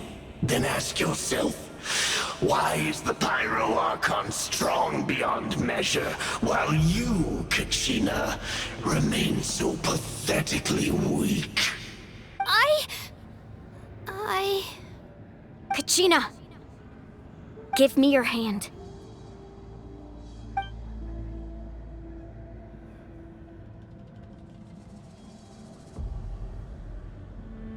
Feel that? I'm right here next to you. Thanks, Moalani. You're right. I have nothing to fear. Because I'm not alone anymore. You're right. Maybe comforting ideals don't have any power. But you also couldn't be more wrong. You've never had to work for your own strength, so you will never understand the true source of our power. What? The courage we have to stand before you and not back down? It comes from our friendship. The power lies not in the ideal itself, but in our commitment to upholding that ideal, and in our decision to stand together and fight! Well said! Let's go, Kachina. It shouldn't take more than 2 of us to handle an enemy like this. Sorry in advance, but you deserve what's coming to you! There aren't many in Natlan who can beat us when we're together. It's time he got a taste of that kind of power. From the ashes to Let's shred, Starkey! Woohoo!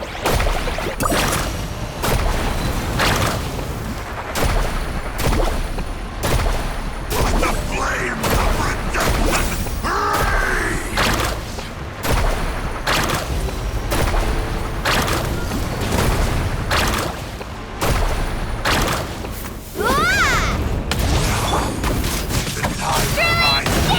Coming! Spin to win! Revelation from on high! A glimpse! Amazing!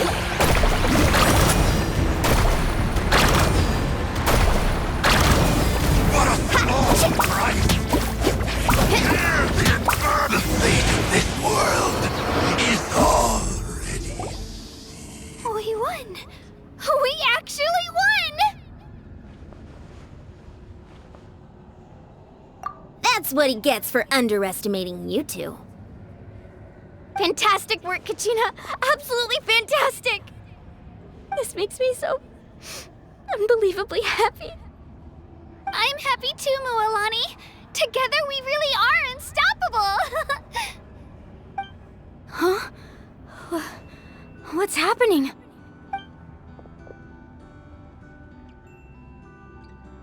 My ancient name is glowing? But I thought I didn't bring it with me. It's probably a projection from the real world. But that doesn't explain why it's glowing all of a sudden. Wait, does that mean you're...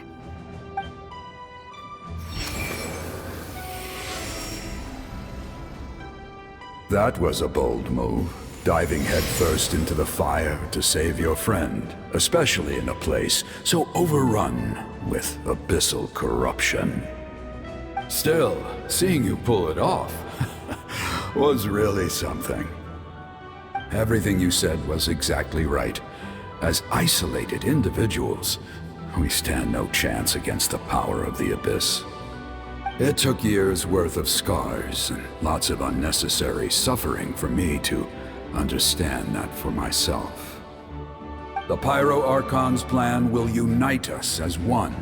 Everyone has a part to play. Only then will we have the power to defeat the strongest of foes. Who are you? Tupac, a warrior from the people of the Springs. I fought against the Abyss during the invasion 500 years ago. I've heard that name before. You were the giant who saved all of Natlan. Since you were able to awaken my words from your ancient name, that means you have fully embodied the aspirations of the Wayub. Under the name Umoja, you shall unite the tribes and save Natlan from its impending doom. Me? As long as blood still runs through your veins, even the tiniest spark of steel against stone can ignite a flame. Its blaze will become one with our vision for Natlan. Even amid everlasting darkness, our bonds remain eternal.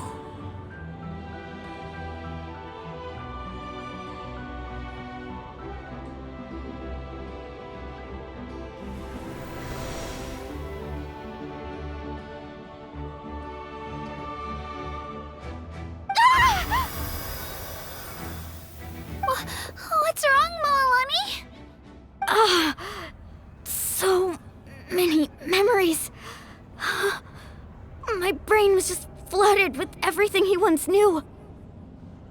So that's what happened. What do you mean? Did you just figure something out? 500 years ago, they foresaw the very crisis we're facing now. Efforts to save Natlan started all the way back then. We can go over the details once we get back. We shouldn't linger here longer than we have to. I know bits and pieces, but I had no idea Mualani was also part of the plan. This sounds like something that's going to need a lot of explaining. Let's focus on saving the Wyatt first.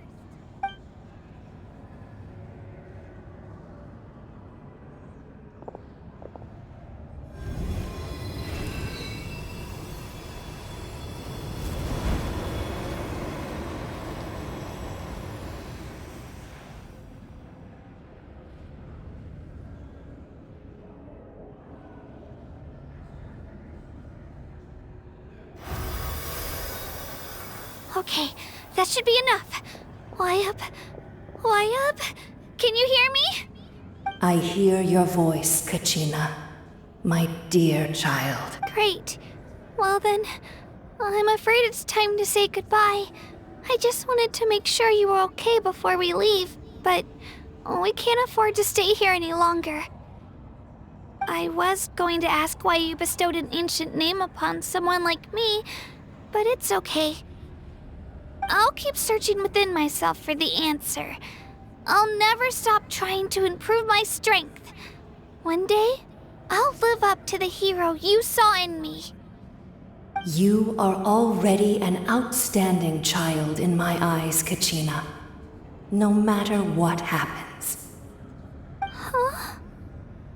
You are all my most beloved children. It has always been my honor to protect and nurture you. Your ancient name is just that. A name. Much like your parents chose to name you Kachina, I also gave you a name, but it need not define you. Focus on who you want to be. You are already worthy of your name. Now, you need only devote yourself to becoming a better you.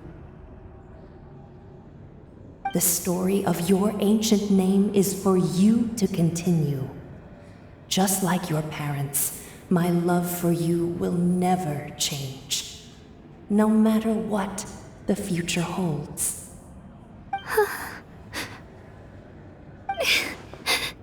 Thank you, Wyatt. It gladdens me to see the Pyro Archon's plan move another step towards completion. But it is time for you to leave this place. The situation here is getting worse. Go now, my children. Save Natlan on behalf of all you hold dear. I know we've never met before, Wyatt, but I just wanted to say thank you for encouraging Kachina. It was exactly what she needed to hear. Whoa! What's going on? An earthquake? We're out of time. It's the power of the Abyss. Quick, we need to run!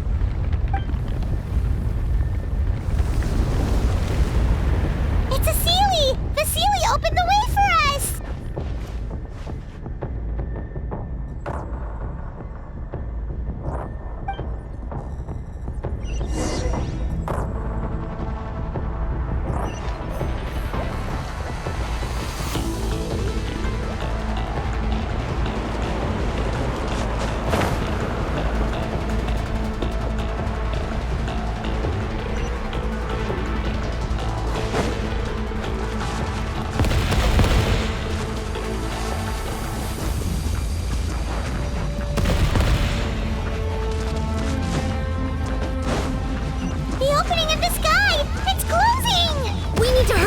Or we'll be stuck here!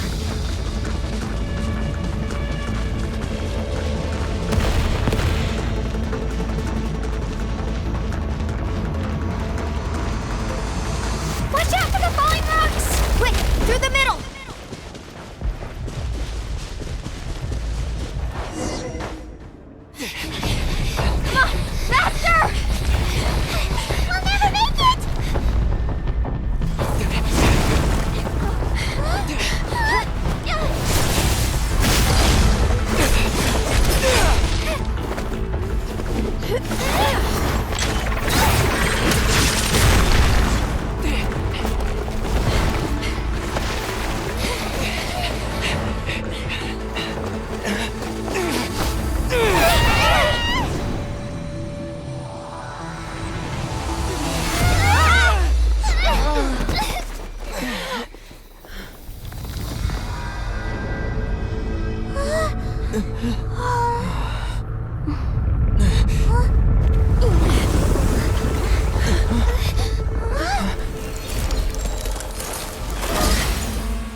You've done well.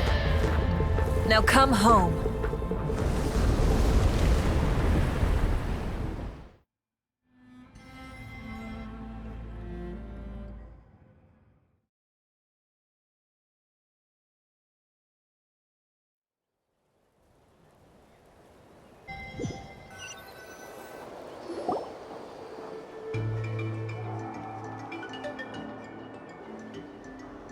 We're back! The Pyro Archon saved us. But she's not here. Yeah, didn't she say she used it all up? She's still in the Speaker's Chamber.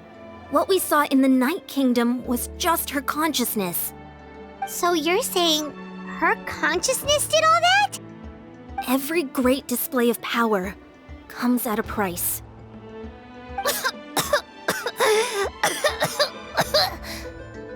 You must feel terrible, Kachina. Just hold on. We'll get you to a doctor soon.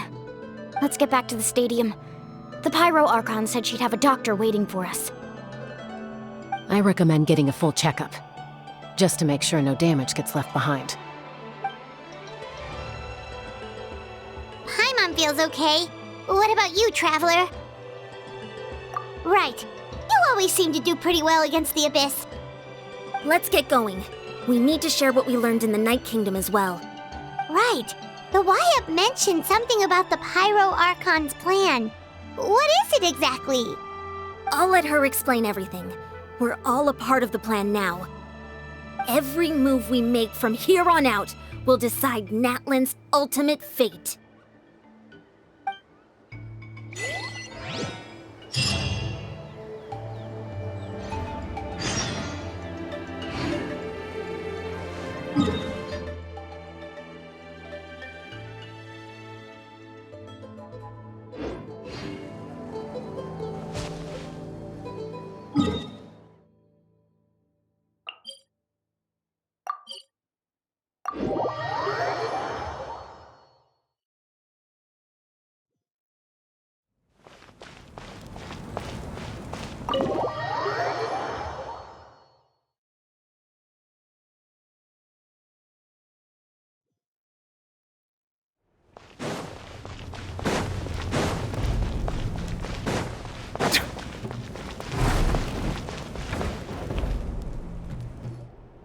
Huh. There's a lot less stuff here than before. It's good to see you all here in one piece. I know you must have a lot of questions, but let Koichi check you over first. It's best not to let any lingering effects of the Abyss go untreated. Thank goodness you made it back. I came here as soon as the Pyro Archon told me about your plan. Take a seat, everybody. I'll examine you one by one.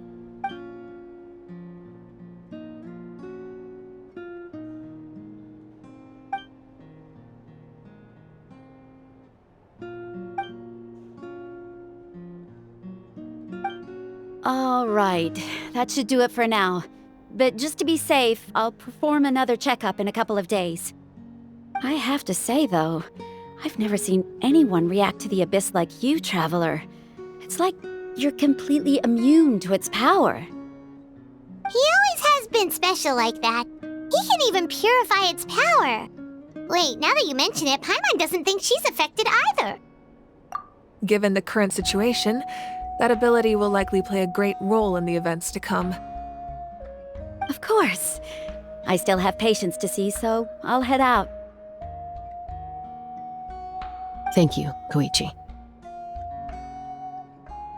All right. We might not see eye to eye, but we both had good intentions. Just give it time. I'm sure we'll figure things out between us one day.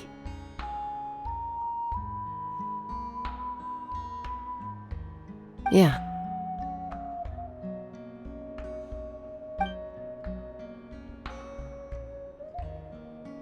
All right. There's so much to discuss, I don't even know where to begin. You've seen it for yourselves now. The devastation in the Night Kingdom. I'll get straight to the point. Natlan is on the verge of destruction. It's very possible our nation has less than a year before total devastation. Huh? No. That can't be true, can it? That's right. But I've only ever disclosed that fact to the handful of people working with me to save this nation. Our looming destruction is not a recent development, but the inevitable conclusion of the disaster the Abyss initiated 500 years ago. Mualani told us a little bit about that. 500 years ago, all the nations of Teyvat were invaded by the Abyss. Unlike the other nations, Natlan never had stable and deep-rooted ley lines, so we suffered the worst of the invasion. The battle against the Abyss was exceedingly long and brutal. In the end, victory came at the cost of our civilization and countless lives. Even then, it took centuries of solving the disasters caused by the Abyss to finally achieve the peace we know today.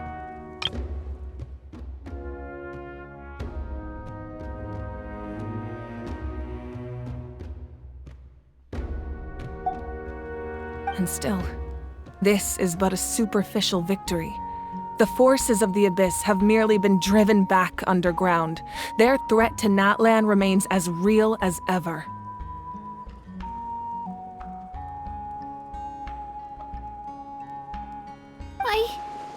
I'd never have guessed. The problems plaguing the Night Kingdom are all the more complicated because that realm is essentially functioning as Natlan's ley lines.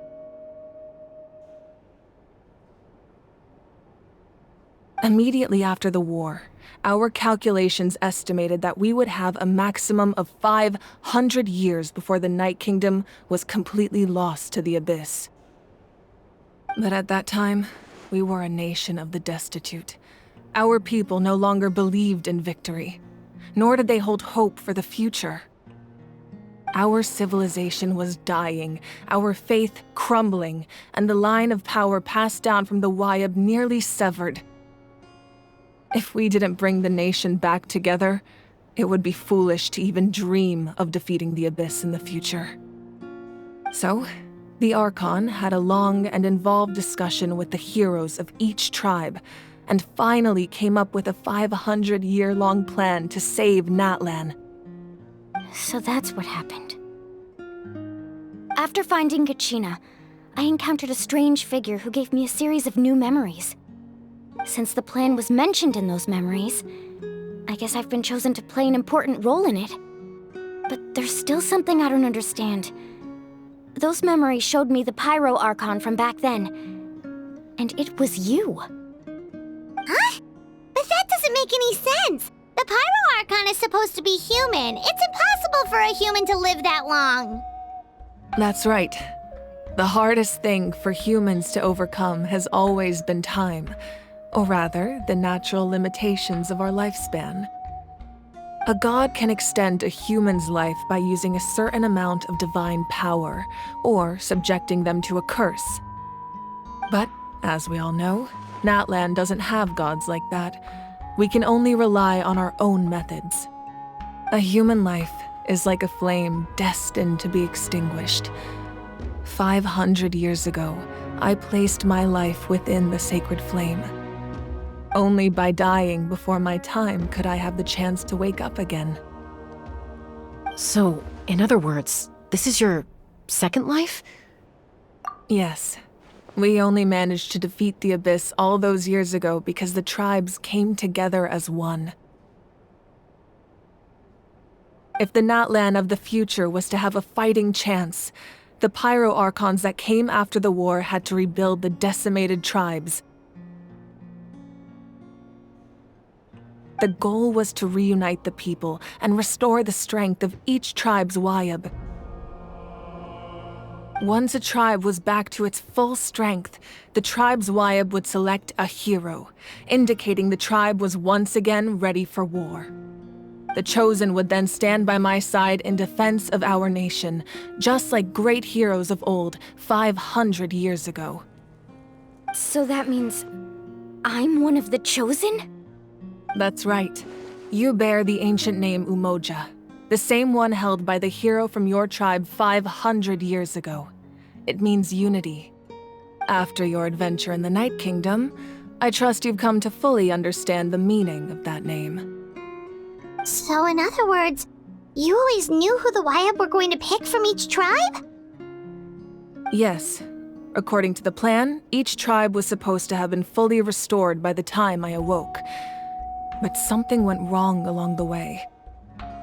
The 6 heroes successfully inherited the ancient names from 500 years ago, but the intel regarding the plan wasn't passed on to them. Once again, it comes down to the deterioration of the Night Kingdom. Communication between the Sacred Flame and the Wyatt has been blocked. Just like how the Ode of Resurrection failed to bring Kachina back. Exactly. It's just another tactic the Abyss is using against us. The Abyss may not possess intelligence, but its methods certainly aren't easy to counter. If we want to unblock that information from being passed on, my presence alone isn't enough. The ancient name-bearer must establish a greater connection to their name. So, I've tried my best to help them from the sidelines.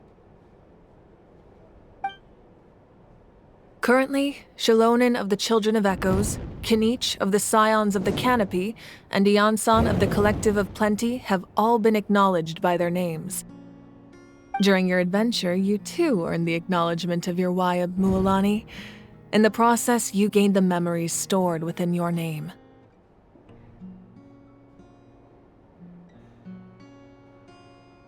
Well, we have less than a year!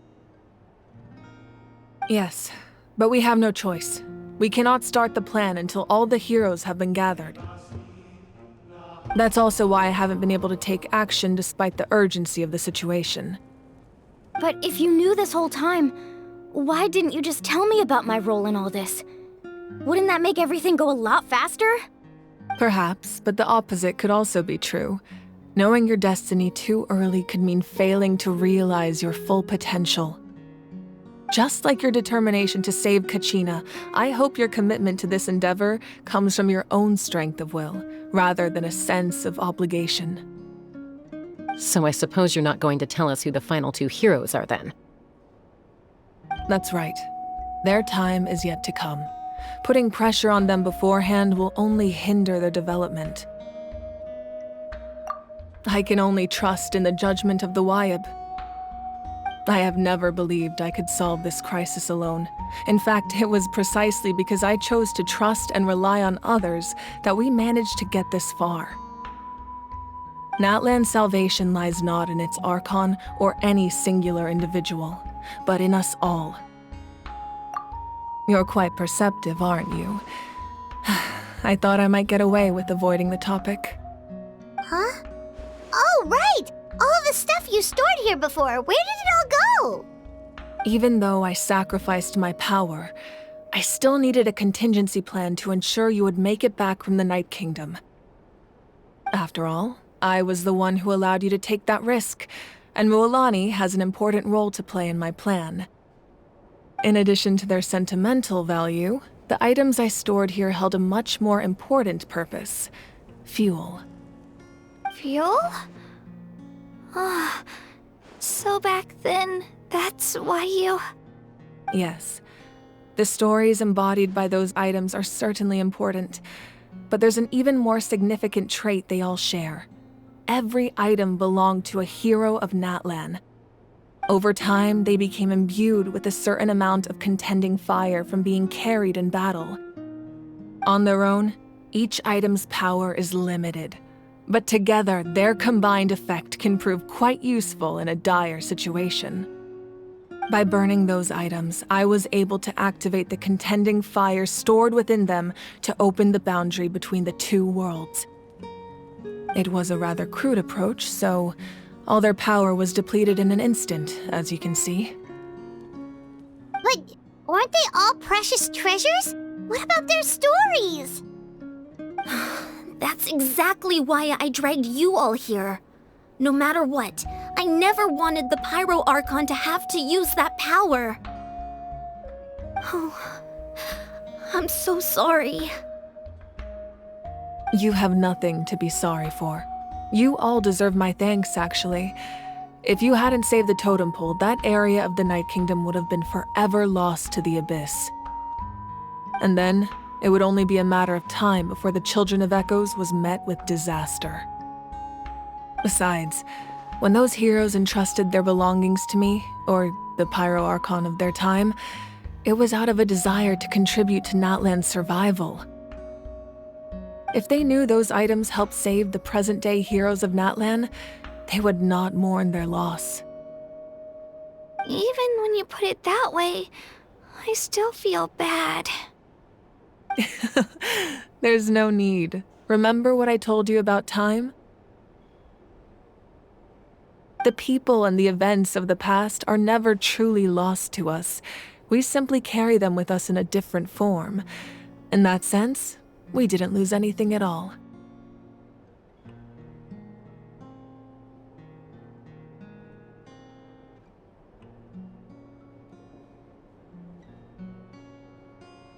If you still have regrets, let them fuel your resolve in the battles to come. Your deeds will become new legends and nurture new forms of power just like the items once stored here.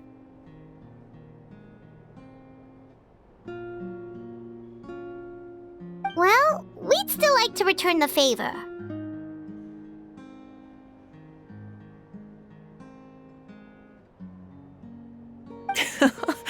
Well, if that's the case, just treat me to a drink sometime.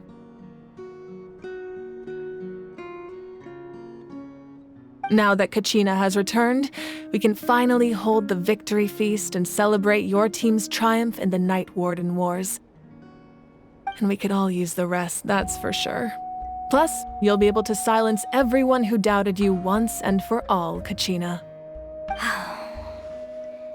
Still, now that I know the danger we're facing, having a victory feast doesn't feel right. Try not to let it get to you. It's important to stay calm. Worrying about it will only affect your judgment. All right, you should head out.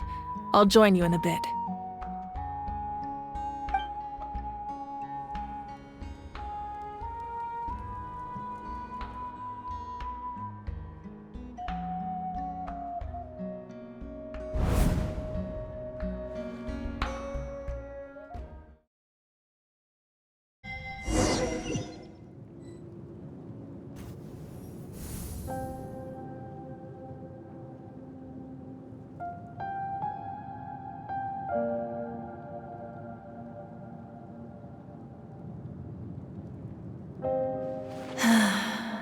When I was young, I used to sit by the hot springs and listen to the stories of warriors from all over Natlan.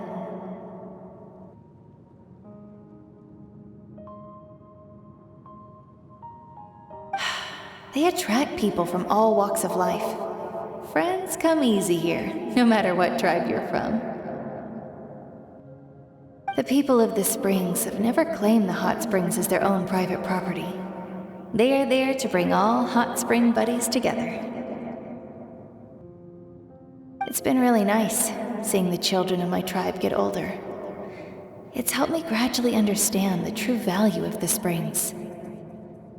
I've witnessed their energy, their determination, their absolute passion for life. Even when they cause trouble, I never managed to hold on to my anger for long.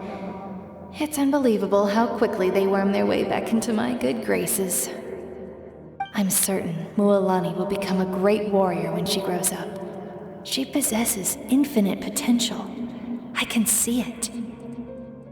One day, when I'm no longer in fighting form, I'll come here and tell stories to all the children, just like those warriors did for me.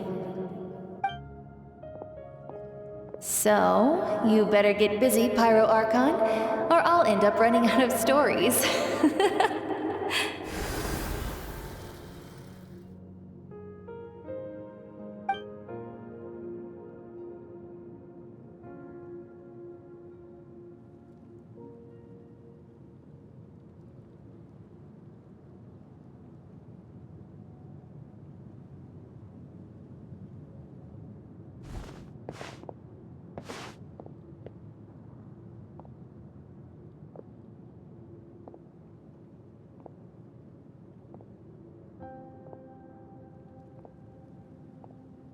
Our nation is engulfed in darkness. Our tribes stand divided, and yet you promise victory in the distant future. The Abyss is a cunning enemy, one that I faced in battle many times. Were that not the case, I would never understand exercising this degree of caution. My rage will never know absolution, and my power will no longer aid you in victory. But you came to me because you knew you could convince me with just a single sentence. I understand your choice. The heroes of today will forge the path ahead with blood and fire. Just remember to earn us the victory we are owed. Otherwise, rest assured, I'll find a way to collect the debt. For Natlan.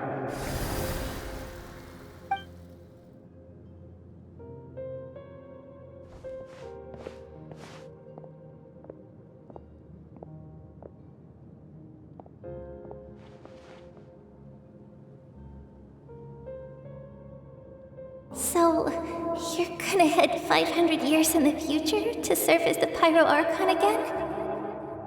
But what about the you from right now? You're just gonna die? You can't ask her those questions and expect her to answer, my dear. The decision is hers to make, and she deserves our support. We will do everything we can to rebuild the tribes. Don't you worry. Even across time, we will all do our part to fight for Natlan's future. Yeah, Mom's right. We'll always believe in you, sis. Oh, seriously though, Dad should be here. Where is he? I imagine he didn't know what to say, so he chose not to come at all. Don't take it to heart, my dear. That's just who he is. Just remember, no matter what happens in the future, we will always love you.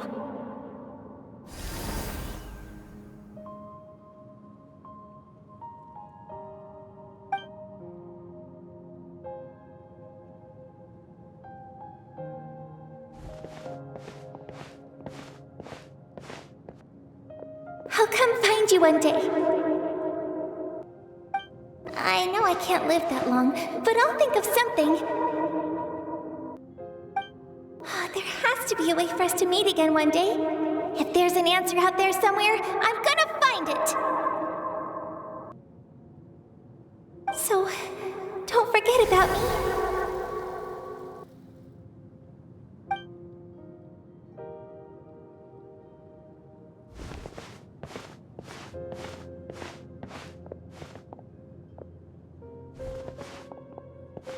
If that's your decision, then you have my full support, Archon.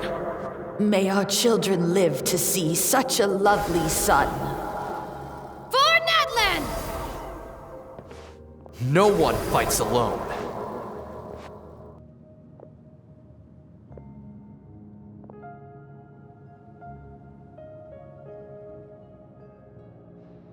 The rules are my legacy. They shall grant us the strength to overcome the next tragedy. War forged the 6 tribes, taught us how to fight, instilled in us what it means to love. Who will be the one to bring this to an end?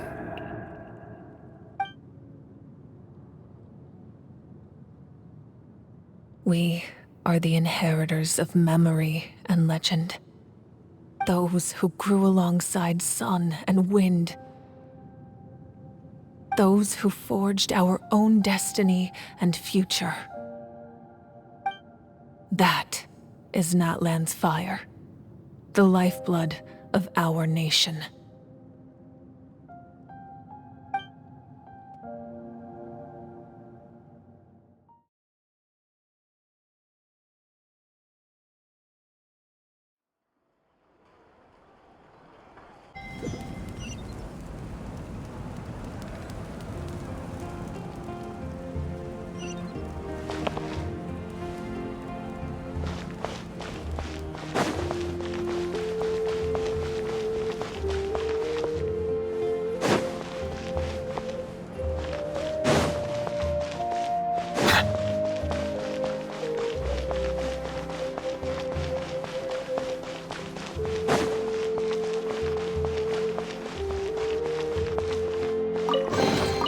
Abandoned property belongs to whoever finds it first, so it's legally yours now.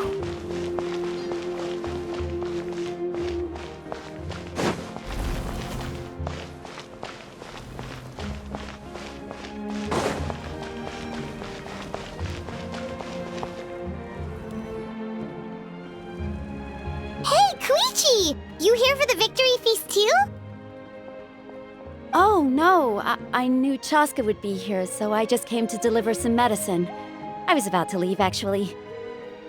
It's not that I don't want to celebrate Kachina and the others. I'm so glad she made it back. It's just... well, I'll make things awkward if I'm around my sister right now. Ah, well, you two had a fight, so Paimon can understand. She didn't cause any trouble during your trip, right? Yeah, she was super helpful. She gave us a lot of useful information about the Abyss. That's good.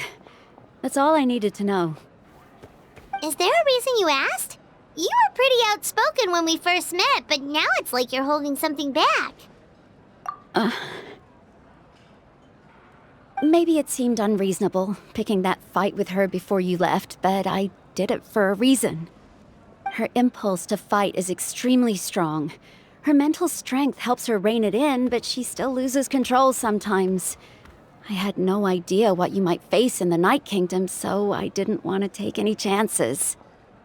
So what you're saying is... Okay, so maybe it sounds a little stupid, but it works pretty well. It helps her keep her cool for a little while, at least. Anyway, I'm just glad you were able to make it back safe and sound. That's all I wanted. But do you really have to go that far? Can't you just talk it out? No way. Chaska never opens up about her own pain, especially to her family. She can't learn about this, or it'll be even harder to help her.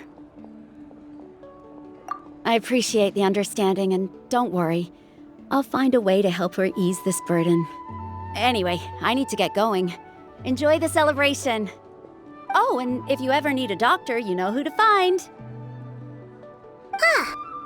Who would have thought there was a deeper reason behind their arguing? In the end, it's all the Abyss's fault. Paimon's had enough of them.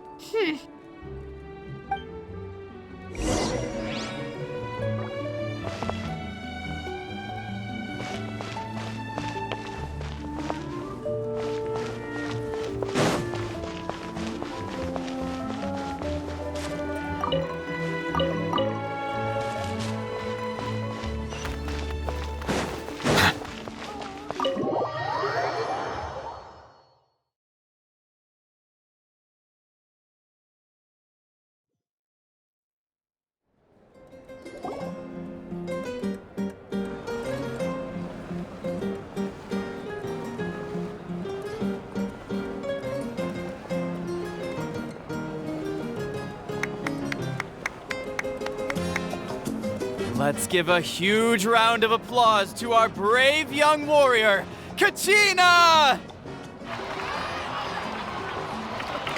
Woohoo! Well done, Kachina. Thank you, everyone. I'm so glad I finally made it. I always knew you could do it. With so much potential at your age, you have a great future ahead of you. You're one to talk. Don't think I didn't know you were the first person to abandon your team. I'll be dealing with you when we get back. I had no choice. My friend invited me. I couldn't just say no. Oh, really? So you weren't just trying to get ahead in the first round? I wasn't, I swear. I just happened to find that bearer injured in the wild, so I stopped to bandage his wounds. When he insisted on repaying the favor, what was I supposed to do? I'm just one person. I figured Kachina would have no trouble replacing me. But the fact of the matter is that after your departure, everyone else started thinking about swapping teams too. I'm really sorry, Kachina. It was wrong of us to abandon you like that. It's amazing that you still made it all the way through to the Night Warden Wars. That's the highest honor. So, what about you guys? Did you make it far? Our team captain drank too much the night before the competition and turned up late to the stadium on the day. We got disqualified. Serves you all right. No sympathy for me. Alright. There's no need to be like that, Uncle Pakal. Dear friends, I'd like to say a few words. Firstly, I'm grateful to my friends and our great Archon for helping to bring me back. This traveler and his companion Paimon are some of the strongest people I've ever met. If they were allowed to participate in the pilgrimage, I have no doubt that they'd win the whole thing. They've agreed to let me learn from them. With their help, I believe I can become even stronger still. And let's not forget my good friends, Moalani, Chaska, Kanich, and Aeon-san. They all helped the Traveler and Paimon figure out a way to bring me back from the Night Kingdom. They too deserve to be called our heroes, so please give another round of applause for them. Thank you so much. Well said!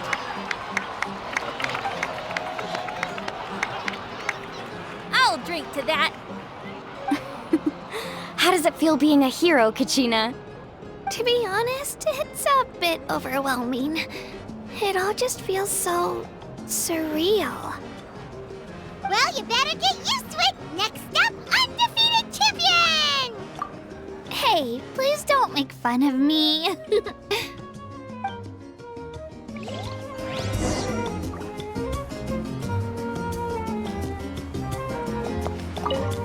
My apologies. I knew more than I let on. Everything comes at a price, and most heroes aren't people who set out to become a hero. If you cling too tightly to your goal, you end up losing things that are far more precious. But in any case, we're now on the same page. I wonder how long before the two final heroes appear. From the Flower Feather Clan and the Masters of the Night Wind.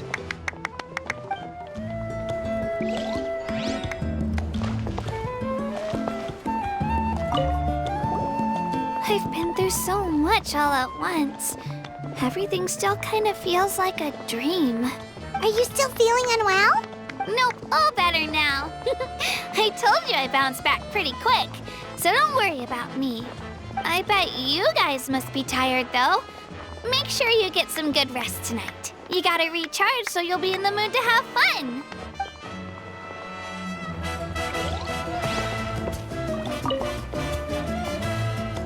At previous victory feasts, you'd always find me in the crowd singing and dancing. But after what I found out today, it's too much.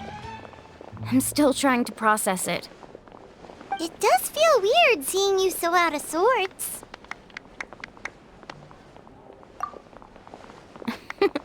Is this another pearl of wisdom based on your adventuring experience? Well, Paimon agrees with the Traveler. Everyone's come together to celebrate Kachina's achievements. That's gotta be a first. You're right. Kachina looks really happy. And now I'm being the moody one. Ugh, enough doom and gloom. Time to shake it off.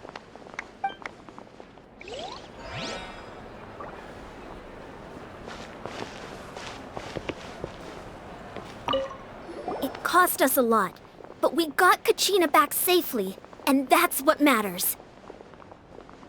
There'll be even tougher challenges coming our way in the days ahead, though. We'll have to train harder, make sure we're in peak condition. That includes you, Paimon. I can do a special one-off session to show you the ropes. Interested? No thanks. It's rare to meet travelers as strong and brave as yourselves. I raise my glass to you. Anyway, my sister's already gone back to our tribe. She has patients to treat. Oh, we actually ran into her on the way here and, well, Paimon just thinks she really cares about you. Yeah, I'm planning on visiting home myself in a few days. To tell her and the rest of the family that they need to be extra careful. I just hope they take it seriously. The Abyss has likely sensed your arrival in Natlan by now. So exercise caution on your adventures as well.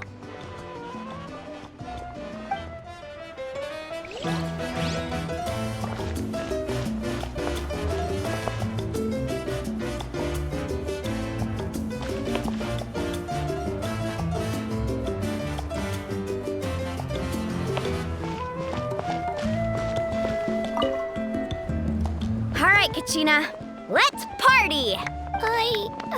I'm a little embarrassed. Don't be. Come on, you're the star of the show today.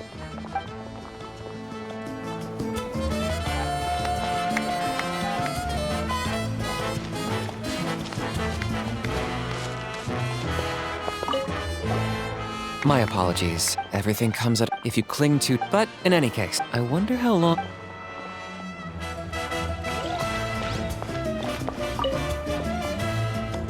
Ah, you're here.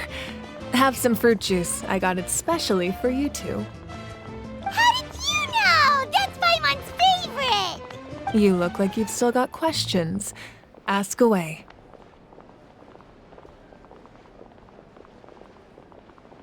Because they had their own lives to live. The thought of telling them, abandon your families and everyone you love, and come with me to the end of time, for in 500 years Natlan will be destroyed, it seemed too cruel. You could just as easily point out that everything in this world would come to an end eventually. But life is short, and beyond a point, it just doesn't seem real. Imagine if I said, let's leave right now and go save the sun because it'll flame out in a few million years. It would sound quite ridiculous. I couldn't make them shoulder that burden with me. Besides, every generation will have its heroes, this one included. The plan could still work without them. Or, of course, without me. But since I was the one who came up with the plan, I felt duty-bound to see it through to the end. Paimon's suddenly remembering that portrait in your room. Was that your family from back then? Yes, it was. So when you asked me who my sister grew up to be, the truth is that very little information survives. From what I've been able to piece together, I can conclude with a reasonable degree of confidence that she ended up as an architect and artist. She played an instrumental role in rebuilding the scions of the Canopy tribe, designing and building many houses. But of course, none of her buildings are around anymore. Still, it was an impressive achievement, and I'm very proud of her. You feel loss keenly. It seems to stir up feelings of regret in you. But this is something I have long since come to terms with. This is a war, and there can be no war without loss. I am already far more fortunate than those who lost their lives to the Abyss. The people of Natlan look to me as their Archon, and the weight of their expectations is mine to bear. I must see our fate through to the very end, no matter what I may find there. Yeah, doesn't that mean the way everything ends has already been written, including your plan? I suppose, but so what? Don't forget, time takes many forms. The past, present, and future coexist, and all are equally important. Even if the future ends in destruction, there's still no reason to give up on the here and now. And it's precisely because we humans cannot know our fate that we will never give up on our struggle. This is a pivotal moment. We are still 2 heroes short. Well, 3 to be precise. There's one further hero who I'm hoping to get on my side, whatever it takes. Your resistance to the corrupting power of the Abyss is truly remarkable. It would easily make you an all-important figure in the upcoming battle. If you agree to join us, you will not only gain my full support in your journey, but I will also forge a brand new ancient name for you. Ancient names can be forged? They can. Several strict conditions must be met, but if they couldn't be forged at all, then the number of them in circulation would have long dwindled to 0.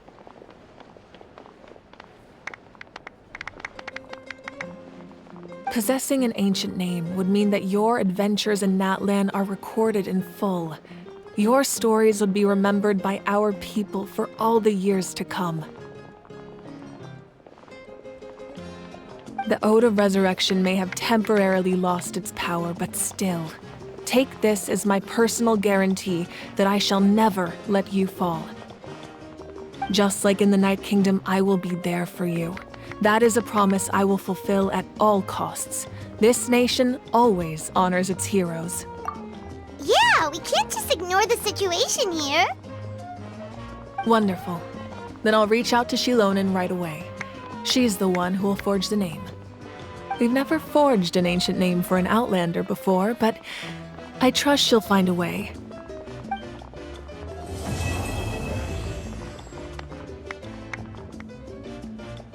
My lord, we've received word that the Pyro Archon has lost much of her power. Although your injury complicates things, this is most certainly the opportune time to seize the Gnosis. Victory and defeat are rules, not outcomes. I have never taken advantage of an opponent in a time of weakness, and I don't intend to start now. As for you, I must confess, I did not expect that little trick of yours to save the day. No matter how dense the fog, as long as the sun remains, we cannot turn day into night. She could have dispelled it. She simply chose not to. You don't have much time, and you're injured on top of that. What do you plan to do next? I'm beginning to see just how useful you may turn out to be. You heard something from here, didn't you?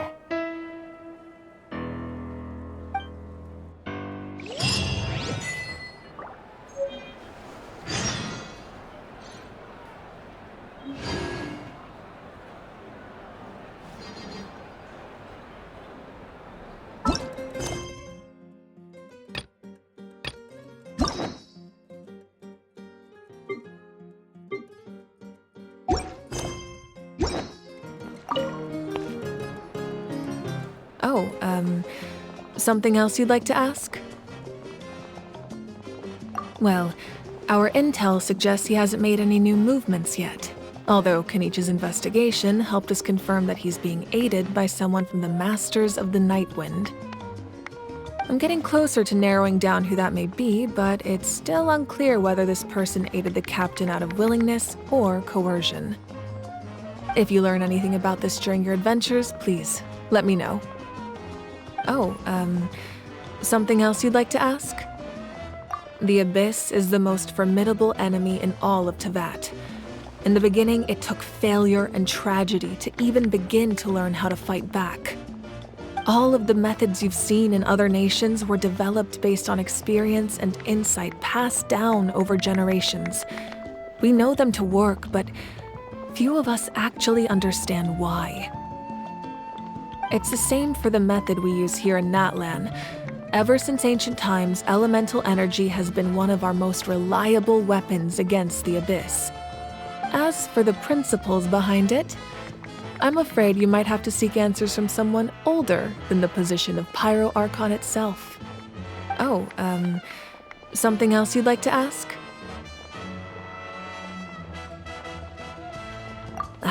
That also comes down to the long-standing effects of the Abyss. Our people's survival is inextricably tied to the Wyab. But their power has its limits. They cannot offer our people the same degree of protection outside our borders. In fact, people who do decide to leave often suffer from memory loss and emotional issues. Everyone in Natlan understands this. That's why our people never leave without a good cause. Even if someone is left with no choice, the chief of their tribe must seek approval with the Wyab to grant them leave. And the Wyab have always been very strict about granting that approval, since extending protection beyond our borders means consuming power reserved for our fight against the Abyss. Still, there's no need to worry. The Wyab extend their protection to all within Natlan, including visitors from afar. Something else you'd like to ask?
Melusines are beautiful creatures. They are the pride of Fontaine.